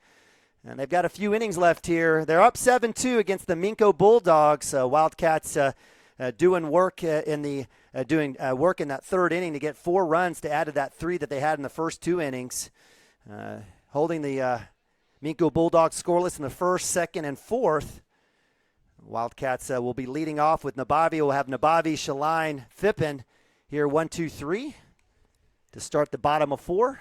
And for the Minco Bulldogs, they're gonna live with Talon Vickery. He's on the mound. Vickery's done okay. Came in the first in relief of Oakes and has thrown 46 pitches so far, 24 strikes, 22 balls. So Nabavi with a hit, 2 RBI single in the first, hit by pitch in the third, caught stealing. Is back up to bat. Bottom of 4. Wildcats again up 7-2, looking to extend that lead I'd love to get 5 or more. Shows bunt, drops it down third base side. And Bobby's showing all sorts of baseball skills here today. I didn't think we were going to see him try to steal, but he'll grab his bat. Get back up. Let's see if they show it again. Wildcats have been fantastic, though, with small ball today. Right. So, again, the Minco corners have not moved a bit. And they haven't moved it yet here as Nabavi looks at an 0-1 pitch up top for 1-1. So good take there for the senior catcher. Good eye. You never know how far that thing's going to drop off the table, so way to leave it up. And appreciate you guys joining us here. And, again, a big thanks to all of our fantastic sponsors. That one's takes the breaking ball. That one's going to go deep to center field. And it'll be caught, so that'll be out number 1. So easy play there for the center fielder as Nabavi flies out to 8 for out number 1. That'll bring up Derek Shaline, pitcher for the Wildcats. Derek hit by pitch in the first, had a walk, scored a run in the third. Let's see what the sophomore can do here with 1 out. See if he can help his cause here. I always like to see pitchers get on base. That's outside. No. It's all right. He'll see a few more. That's why you get 3. I guess so. I didn't like that one. So 0-1. I don't think it ever came across, but nonetheless, 0-1 here for the sophomore against Vickery. Comes back inside. Big hit, left side. Let's see if the wind will help carry this one. It's deep. It's deep. It's gone. It's gone. Home run. Derek Shaline, the sophomore, over Lance Beitler Field. And the Wildcats add another one to the board. Got a job, kid. Second one of the year. Gets it up in the air. Put another run on the board. Absolutely smooth stroke. Didn't overpower. Didn't overswing. Just put a bat on the ball. Let the rest of it do its business. And the Wildcats add another one. Great job by the sophomore as the Wildcats come out and take a visit. So as with that home single shot or single run home run, solo home run, the Wildcats move up to 8-2, and that'll bring up senior left fielder Gavin Phippen. Hey, I got to see it this time, so I was present. Happy for you, Mike. Absolutely. Awesome. Regional championship, always remember that for a long, long time. So with that, Gavin Phippen, who had that monster throw from left field to get the force out at home, up to bat, takes first pitch ball. And so, we were just talking about Vickery. He's been hanging tight in there. He came in, kind of slowed things down for the Wildcats, did give up 4 in the third, now gives up a solo home run. Let's see if the Wildcats can take advantage here as they're getting their second and third looks at the pitcher. That's outside, up high for ball 2, 20 for number 7. Hope somebody goes and gets that for him. In a regional final, that's good stuff. Yeah, so. I bet you it's in someone's backyard right now. It might be on that direct TV dish out there. 2-0 for Phippen. We'll let you go chase it if you want to go get it, Mike. That's all right. I've done it for a bunch of kids. And I'm sure somebody will get it for me. Big help. Sorry for Derek. I meant Derek. So it's all right, Valva. All right, healthy hack there by Gavin Phippen. A big shout out to Dirk and the Phippen family out in Weatherford, Oklahoma for Aubin Phippen's graduation. We absolutely love Aubin, a fantastic alumna of Cashion High School. Austin and the bunch out there along with Shelly and Dirk. So 2-1 here for Gavin. 1 out. Chopper, it's going to get past the shortstop, and that'll be a single. And the Wildcats still working here, bottom of 4. Nice job, Gavin. Getting the inning back started, just putting it right back up the middle. So Gavin, 2 for 3 on the day, has a run on base, and that'll bring up Hunter Gibson, DH for the Wildcats. Hunter reaching on a fielder's choice, did score a run there in the third inning. Let's see if Gavin Phippen, as he slides on his stealing gloves, he's got a healthy lead here. Vickery's been close at 1. That's in the dirt. Good job there by the catcher. Dylan Warden blocking that one, holding Gavin. Gavin says, I'm okay. I'm cool. I ain't going anywhere. Got speed. Oh, I just got a text. Brooke got the ball, so sister went and got it. So she'll probably sell it to him at this point, right? So hey, that'd be fantastic. Now, Brooke is a fantastic angel. Is. She's a great kid. There's no way she'd do that. 1-0 here for Gibson up top. Back pick, not there in time. So good work there by catcher Dylan Ward, staying active behind the dish. That's number 33, Bryce Williams, first baseman on the glove, but not in time as Phippen finds himself back at first. And a 2-0 count here for Hunter Gibson, the sophomore. Looking just to get a nice, easy stroke on this one. Put it right exactly where Gavin Phippen put his. And that's right into liner. Gavin Phippen says no need to slide there. He'll come off. That was a quick turn to come off the bag. Scared me there for a second. I thought he was going to come off as soon as the first baseman was thrown. I thought he might get caught in a tag. 2-0 for Gibson.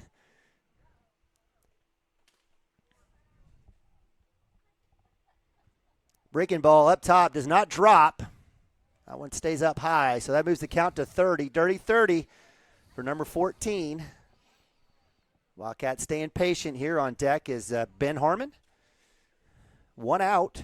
Love to see Hunter get on base here. 3-0. For sure. Let's see if he's getting green light. He does not. That's up top for ball 4. So with runners at first and second, we've got our 9-hole hitter, our second leadoff, as Dirk would like to say, Ben Harmon. We just got our leadoff leadership. We'll just call that the seniors bookending that thing. Do we put $1 down on another bunt to the third base side? Oh, man, I would. Third baseman is up a little. He's on that front cut a little bit. I still think he can beat it out. Let's see what happens here. He might go first base side on this one. Runners at first and second. The senior Ben Harmon, right-hander back. Woof! Gavin Phippen, very close. And I got to tell you, I don't know if Vickery's got some secret sauce, some secret move. I don't know what the deal is, but our runners are literally all day today have been like in la-la land. I think that it's just like they don't expect that move. I don't know what it is. It's unconventional or just not even seeing it. I don't know. It's that long stride back to the bag, and we're going standing up every time to second base. I guess so. Vickery to the batter. It's in the dirt or in the turf there for ball 1. So 1-0 here, 1 out. Harmon did not show bunt, so let's see what happens here. I don't know if we'll have an opportunity, but you got to trust Ben Harmon's wheels, and you've got Gavin at second to get the third. The only situation would be that play at 2. Again, 1-0, 1 out, pitch underway. That'll be a strike. So good take there by Harmon. I don't mind that one. So 1-1. Landon Lagasse on deck.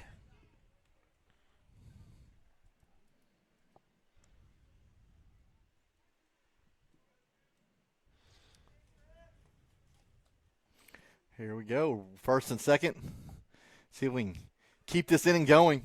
Love to see it. 1-1, 1 out. Shows the bunt. Third base side. He's got a chance. Pitcher's on it. Is it in time? It's not. And the Wildcats working. Bases loaded. Man, awesome bunt. I mean, if you're Coach Whalen, if I'm expecting it, shouldn't you be expecting it too? You would think. And keep in mind, they're moving personnel around. I don't know if that's the normal third baseman that's over there. I know they've had to shift for some people being out, but hey.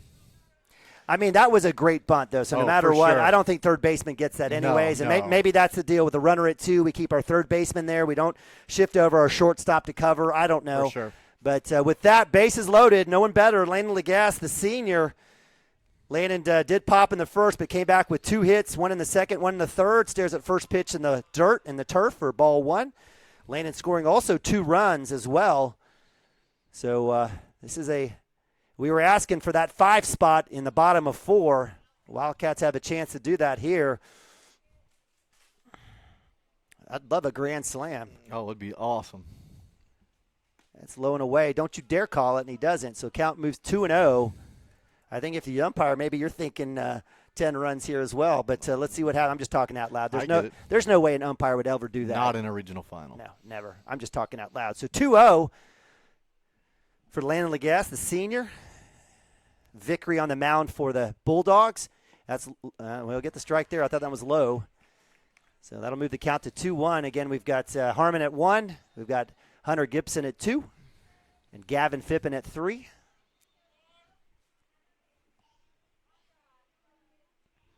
Wildcats, after Nabavi flew out to center, come back with a solo home run from Shaline, a hit by Phippen.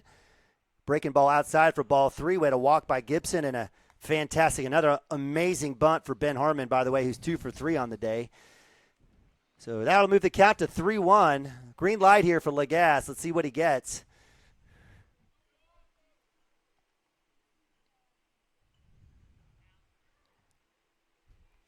That'll be a strike. Doesn't take it, so move the count to full. Apologize for having the camera on the other angle for a second there. Big dummy. I know. You're the worst. I'm watching the field rather than watching the computer. And that's what we do. That's why you're doing it, not me, because it'd be stuck on one side the entire time. I tried to do that in basketball. I said, forget it. I'm not doing it anymore. 3-2 here. Action going to happen. So, again, Vickery taking his sweet time. And finally, Legas shakes it off, says, give me some time. Goodness, Vickery. Could have made some lemonade by now. So 3-2 here, 1 out. Legas versus Talon Vickery. Base hit will score 1 at least. That's in the dirt, ball 4. That'll score a run. Nice. Number 9. So with the walk, that plates in Gavin Phippen. Bases stay loaded. And we've got sophomore shortstop Cooper Frazee. Cooper started off with a walk and a run in the first inning, had a hit in the second, and had a hit in the third. And we'll have a conversation here as Coach Whalen staring at a 9-2 deficit. And we're probably going to we will have a pitching change. So it looks like Talon Vickery's day will be done. Unofficially, looks like 67 pitches, 33 strikes, 34 balls. So he came in, pitched, was that 3 innings? I apologize, in the first, I don't know how many outs were on the board when he came in. So at least, 2 1/3 plus whatever happened in the first. So Coach Whalen taking his time as Vickery comes back in with his shades and his outfielder's glove. And as he moves back out, it looks like somebody in the outfield, looks like maybe Oaks moves to right. Vickery will go back to left, and it looks like center fielder, I'm guessing, is that Will Holding?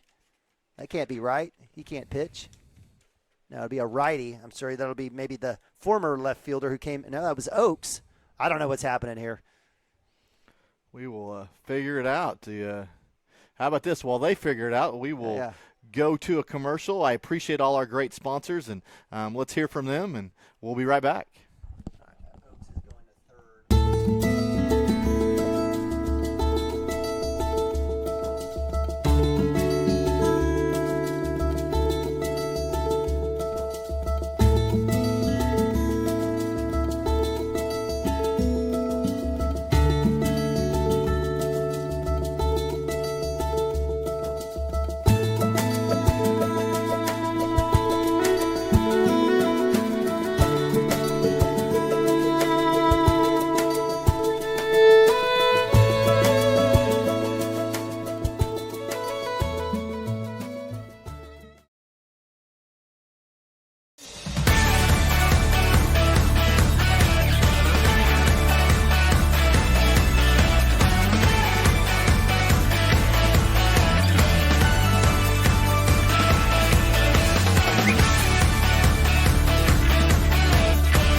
Support your school's booster club and get your business in front of thousands of potential customers. Talk about a win-win. Advertising packages start on this streaming station for less than $10 a game. Call 405-726-0835 or email adam@squirtle.com right now for more information.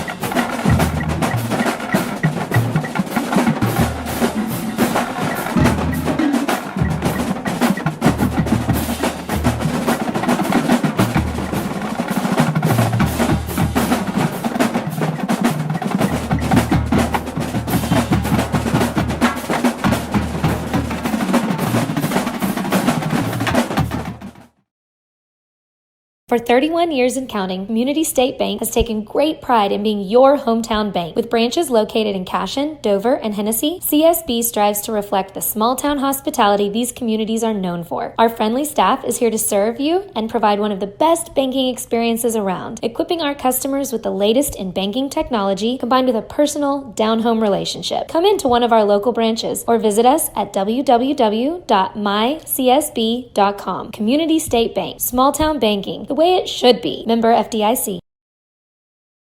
Christy Perry is a... All right, welcome back. Cashion Wildcats TV. Bottom of 4, live from Cashion, Oklahoma, Lance Beitler Field Regional Championships. Neiman and Bobby, Derek Schlein bringing you the action today here. Beautiful day here in Cashion, Oklahoma. Always beautiful Cashion, Oklahoma. As the Wildcats had a fantastic 4-run inning in the third and looking to continue to add to that here in the fourth inning. Wildcats putting another 2 on the board as they lead 9-2, and that brings up Cooper Frazee with bases loaded. We do have a new pitcher, number 10, the third baseman, Hunter Molinak, has come in to replace Vickery. And let's see what the coach Waylon and the boys from Minco can do here with the new pitcher. Inside pitch, almost a hit by pitch there for Cooper. Cooper reached on a walk in the first with a scored run, had a hit in the second, and had a hit in the third, so 2 for 2 on the day. Man, I wouldn't want to come to a ball game with bases loaded and Cooper up in the box. So. Tough spot. Outside, he's going to get the call. You don't want that one, Cooper. As they say, not your pitch, not your peach. For sure. So 1-1. Again, he's consistent with that call, just not as consistent I was like for all of us. So 1-1, 1 out. Bases loaded. Sophomore Frazee taking on Molinak. Big shot towards third base, and you could see Cooper waiting and waiting and waiting for that one. He's like a Rottweiler on the chain, wanting to go, and then finally letting him go. I mean, you could just feel it up here. He waited. He waited as long as he could. That went foul left side off the handle. Moves the count to 1-2 here for Molinak against Cooper Frazee. Again, just 1 out, bottom of 4. Love to see the Wildcats get at least 3 more here. Big hit towards the third baseman. He'll catch it. That'll be a double play as Hunter Gibson falls off, and they get Coach Whalen gets exactly what they need. A big double play there, and that'll end it for the Wildcats as they strand 3, and we move to top of 5. So we're going to have 7 today. We are going to probably have 7. We'll see. Cashion-based attorney providing clients in Oklahoma with trusted, experienced legal counsel regarding wills and trusts, bankruptcy, and other areas of law. Flexible scheduling is available to discuss your options, and your first consultation is free. If you need assistance regarding a legal matter, call your local Oklahoma licensed attorney, Christy Perry, at 918-373-0882. Our world is changing, but one thing is the same. We're here for you. In these uncertain times, take comfort in knowing that modern women of America is built for this. We are built to handle uncertainties, and we've weathered many in the past 137 years, including world wars, disease outbreaks, depressions, and recessions. You may have concerns about your financial plan, but you can also have peace of mind. You got this because you have us. Hi, my name is Stephanie Woody, and I want to help you or a loved one navigate your way through understanding Medicare. It's hard getting questions answered when you don't know who to call or trust. I am local and appointed with all the insurance carriers in Oklahoma. You can trust me to help you apply for Medicare, make the right decisions based on your current financial and healthcare needs, and feel confident about your future. Act quickly. Annual enrollment period is October 15th to December 7th. Call Stephanie Woody, that's me, at 405-830-4966 to set up an appointment. All right, welcome back. Cashion Wildcats TV. Wildcats move the top of 5 here out in the field as the Minco Bulldogs up to bat here. We'll see if the Bulldogs can cut into that 9-2 lead as the Wildcats put up another 2 spot in the 4th inning. Up to bat here for the Minco Bulldogs. It's let that pitch go through. Get a strike there for Derek Schlein. Number 3, 2-hole hitter Clayton Hughes. Clayton with a strikeout in the first and a hit and run. Scored a run there for them in the 3rd inning. There you go. It's another one, so moves the count to 0-2. Like to see him get ahead of some batters here. Keep the ball down.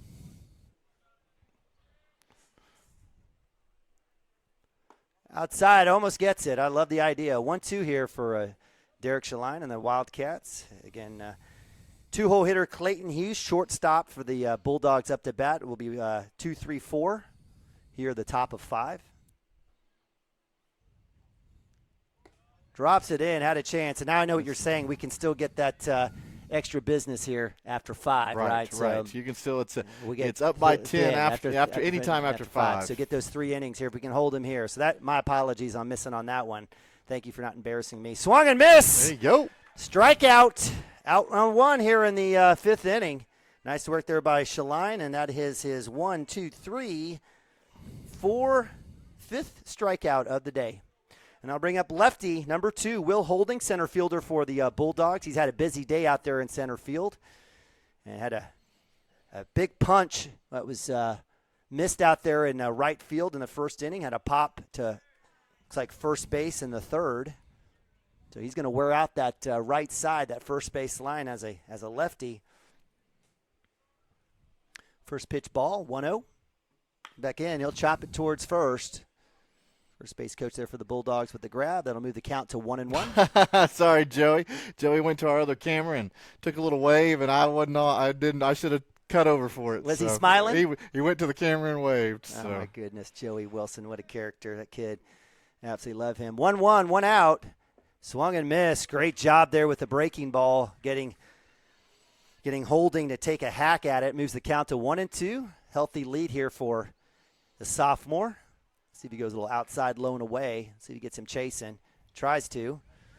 Move the count to 2-2. Trying to get that outside edge. Trying to face a lefty here, trying to work through. Different look. Not like Cashion.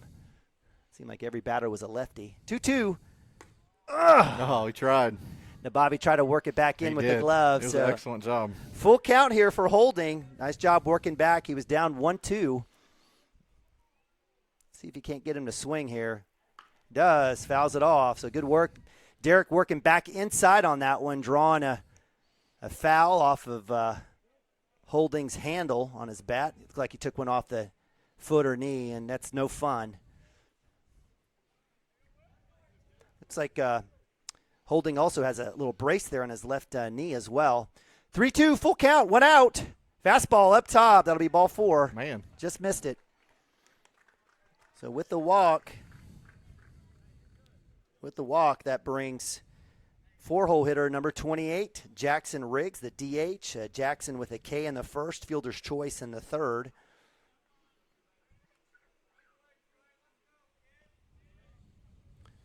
So with Holding at first base, let's see what Derek does here. Comes right back at him. Fastball gets that corner. Strike 1. Good work there.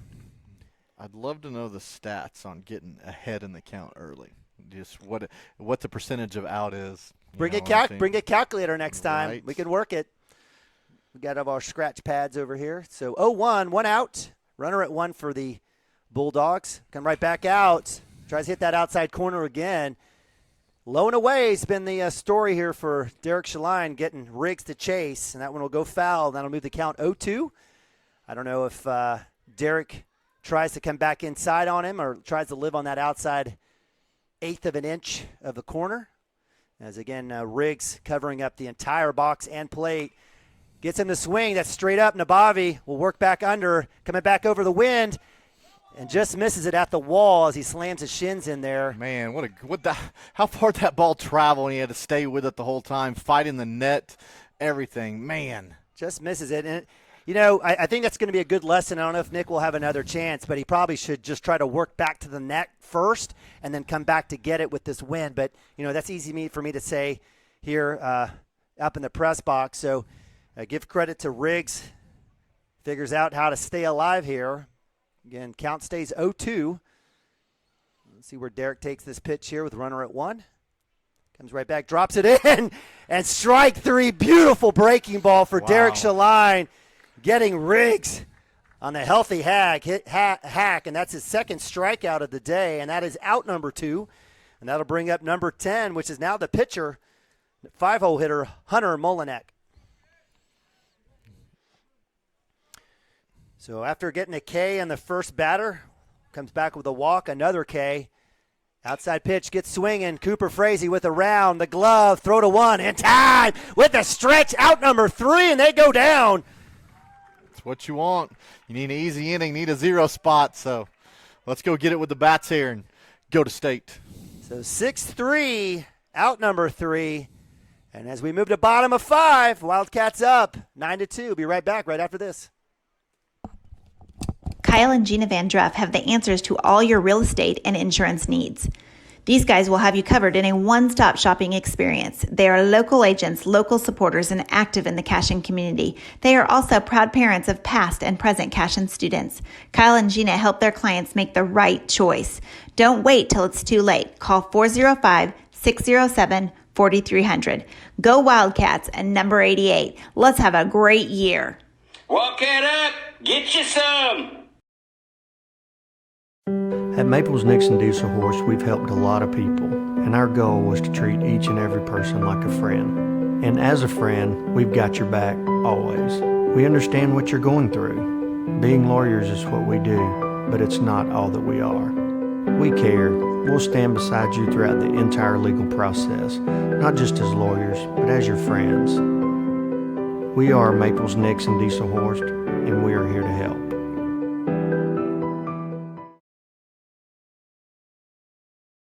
Founded by Jesse and Amy McCracken, Rural Pest Solutions is a Cashion-based, family-owned and operated company. Our focus is on providing the highest level of customer service while effectively treating many common invaders, including spiders, ants, roaches, mice, mosquitoes, fleas, ticks, and termites.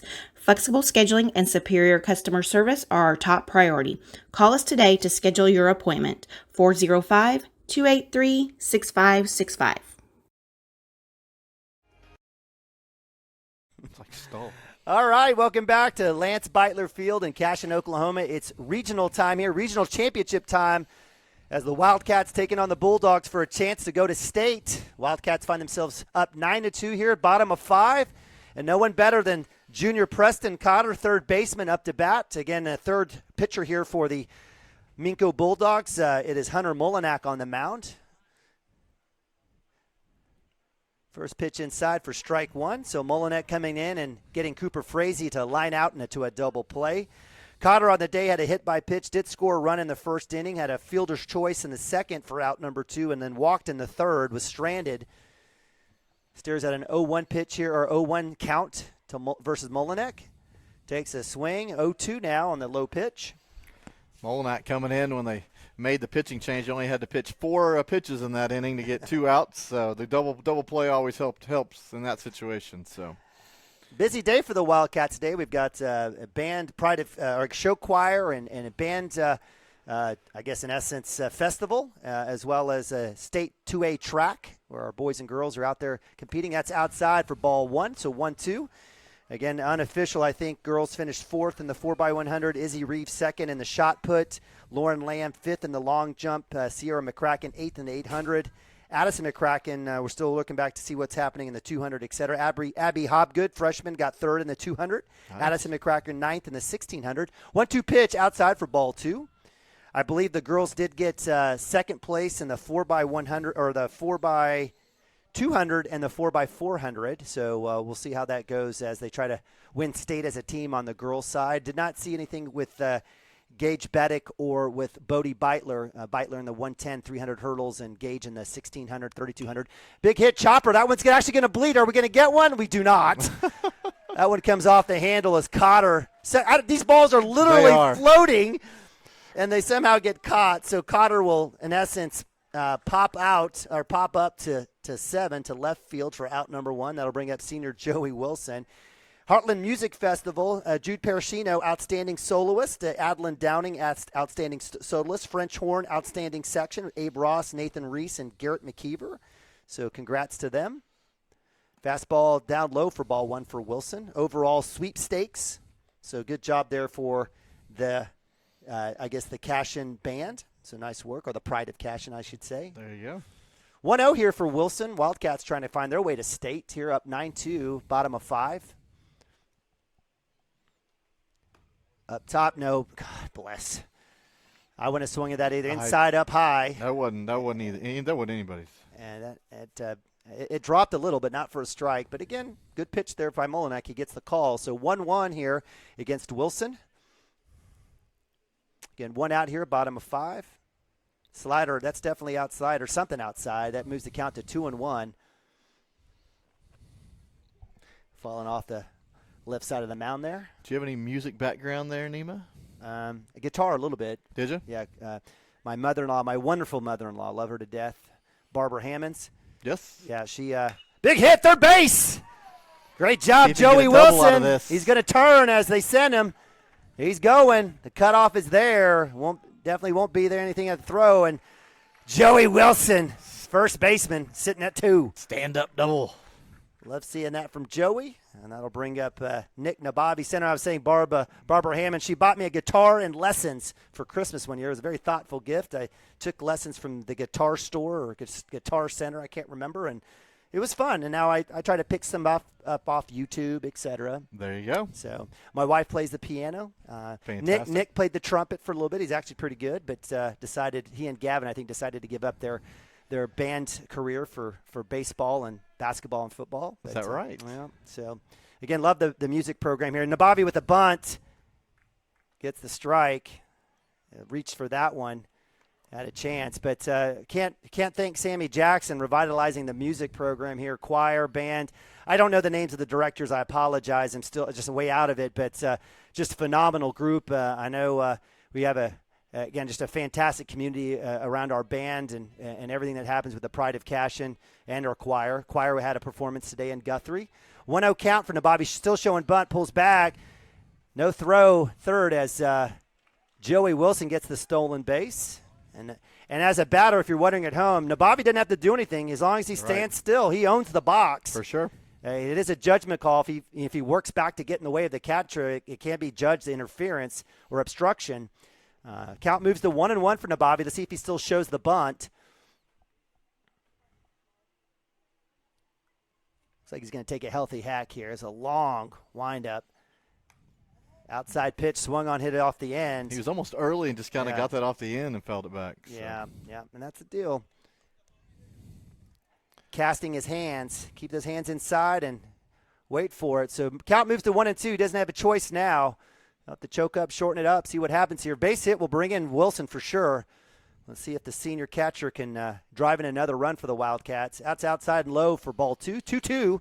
Again, Nababi with a 2 RBI single in the first, had a hit by pitch in the third, caught stealing in the third, and then had a fly out to center field in the fourth. Let's see if he can add to his percentage here. 2-2, 1 out. Wilson at first. On deck is Derek Shaline, the sophomore. Molinek on the mound. Chopper towards right. Diving to the second baseman. Nababi will beat it out for an RBI single, and that'll work. So perfect placement for Nick Nababi working that right side. Either a fly ball or a ground ball would have done it, and is able to bring in Joey Wilson. The Wildcats up 10-2. Hey, doing his job, hitting it to the right side with a runner on third base. Less than 2 outs. Great job, and it scores the run. All right. So that brings up Derek Shaline with 1 out. Nababi at first. Let's see if they try to steal him here. They don't. Outside pitch is called strike on the chalk. That's exactly what happened last at bat. See, you got to quit talking.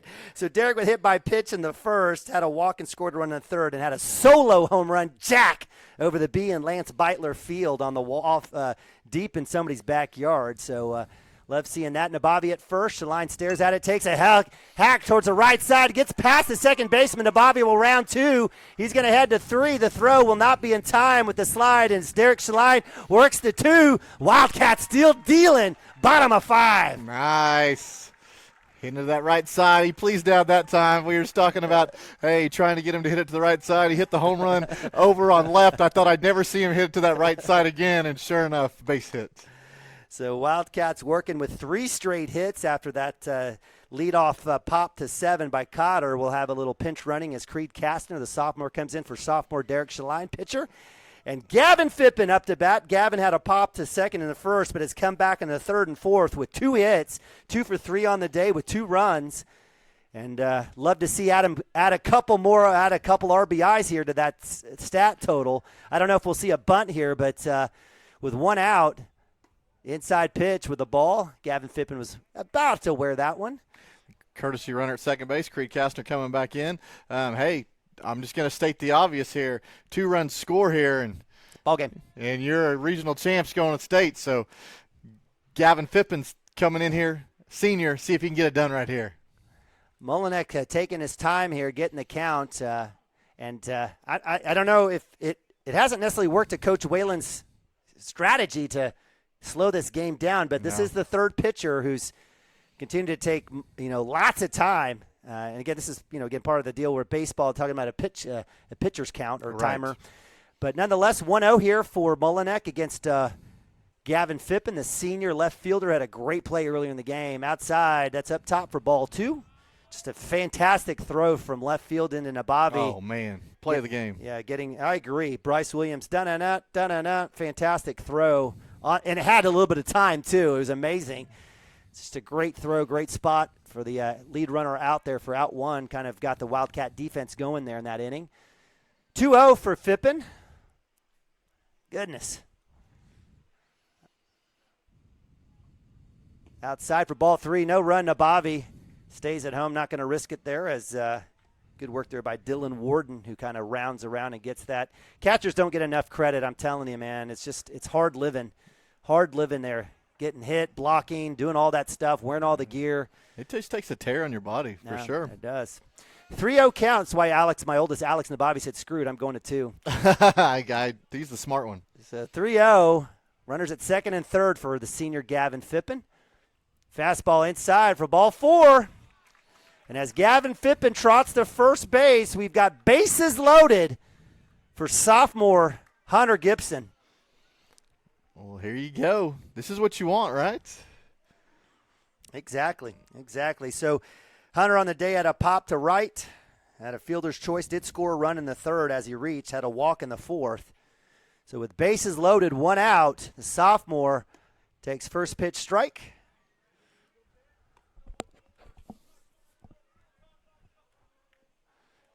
No suicide squeeze here, I can promise you that. I can tell you it's base hit, find some grass in the outfield. And see what happens here. So Molinek with the pitch, drops it down low. Good job there by Hunter, eyeing it.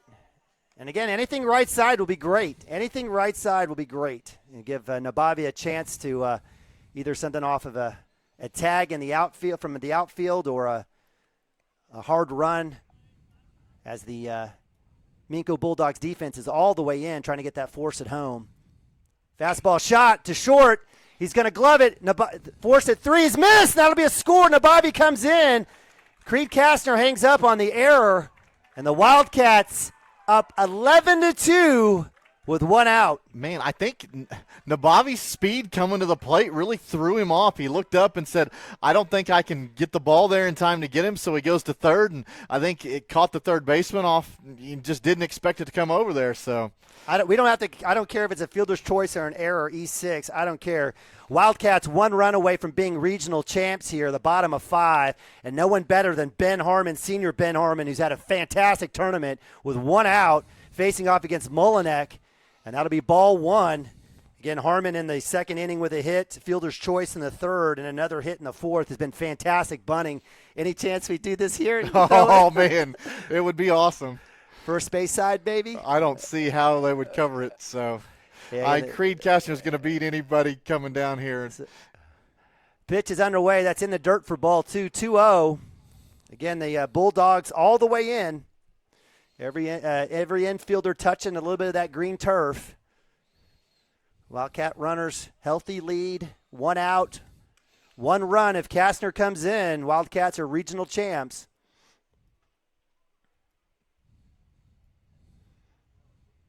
It's outside, ball 3. Could be a walk-off walk. Put the ball in play. 3-0 green light here. I don't see it, brother. Yeah, that's easy for us to say. So 3-0 for Ben Harmon. This is a take, $1 million take right here. And, in fact, he won't swing for the next 3 pitches $1 million.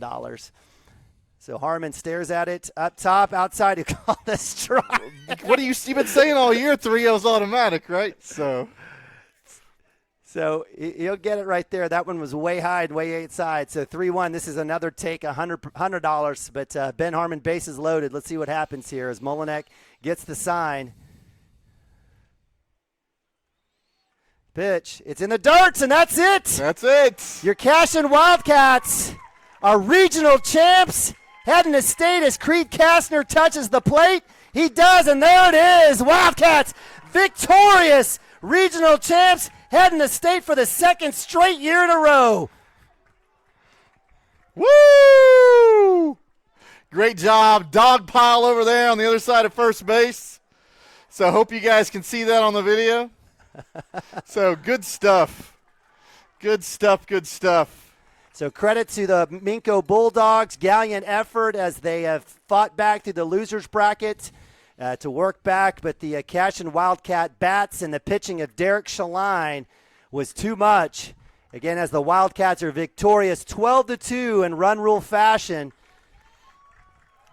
Nice job, Wildcats.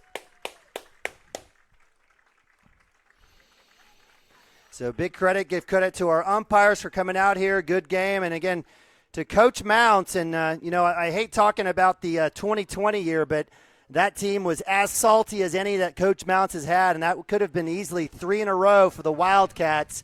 But we'll take the 2 in a row here as we've got an opportunity to shake hands. Again, credit to the Minco Bulldogs finishing the season 13-17. Again, working back to beat Ketchum and the Walters Blue Devils.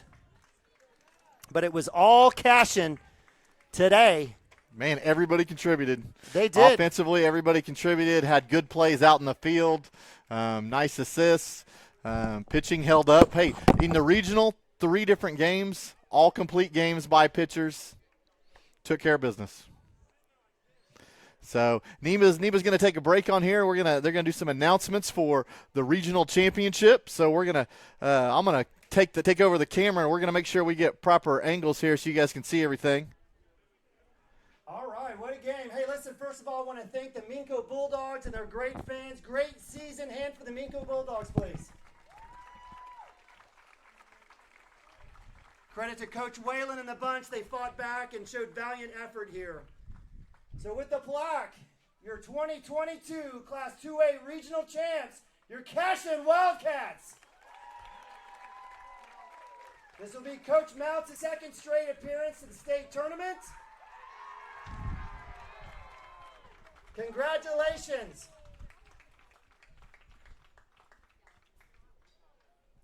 Thank you all for showing up today. What a great regional here in Cashion. Big thanks to our administration, to the Minco fans for showing great sportsmanship, and to the great Cashion fans for coming out. Congratulations to your 2022 regional champions, Cashion Wildcats.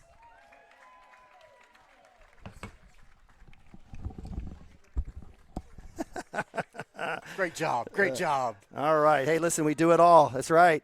So we're going to get pictures. Brad Stone, thankfully, is here to capture it all in his fantastic camera work. We've got some moms out there with their phones. We'll have this covered for you later. But Derek, we miss you, Dirk. But Mike, I mean, what a day for Derek Shaline on the mound. Complete game. Held the Minco Bulldogs to 2 runs.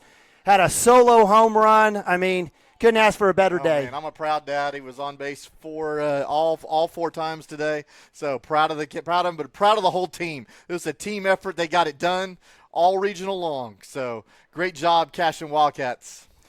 All right. So, yeah, we'll get the camera set there. We'll get you going. Thank you.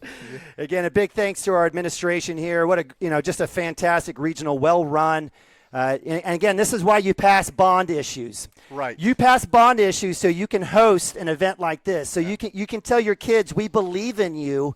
We want the best for you, because if we give them the best, guess what we get? We get the best in return. We get to host a regional. We get to be able to fight through. Rain wasn't even an issue for us. We were able to have great conditions. And the Wildcats come through again with their second straight regional championship. They'll be heading to state. Woo! We'll be having details later on in the year, later on in the week. But we do believe it's at DeLisi Park as it was last year for Class 2A. Wildcats is the 6th seed. We'll wait to see. Potentially we'll see Dale as the 3 seed.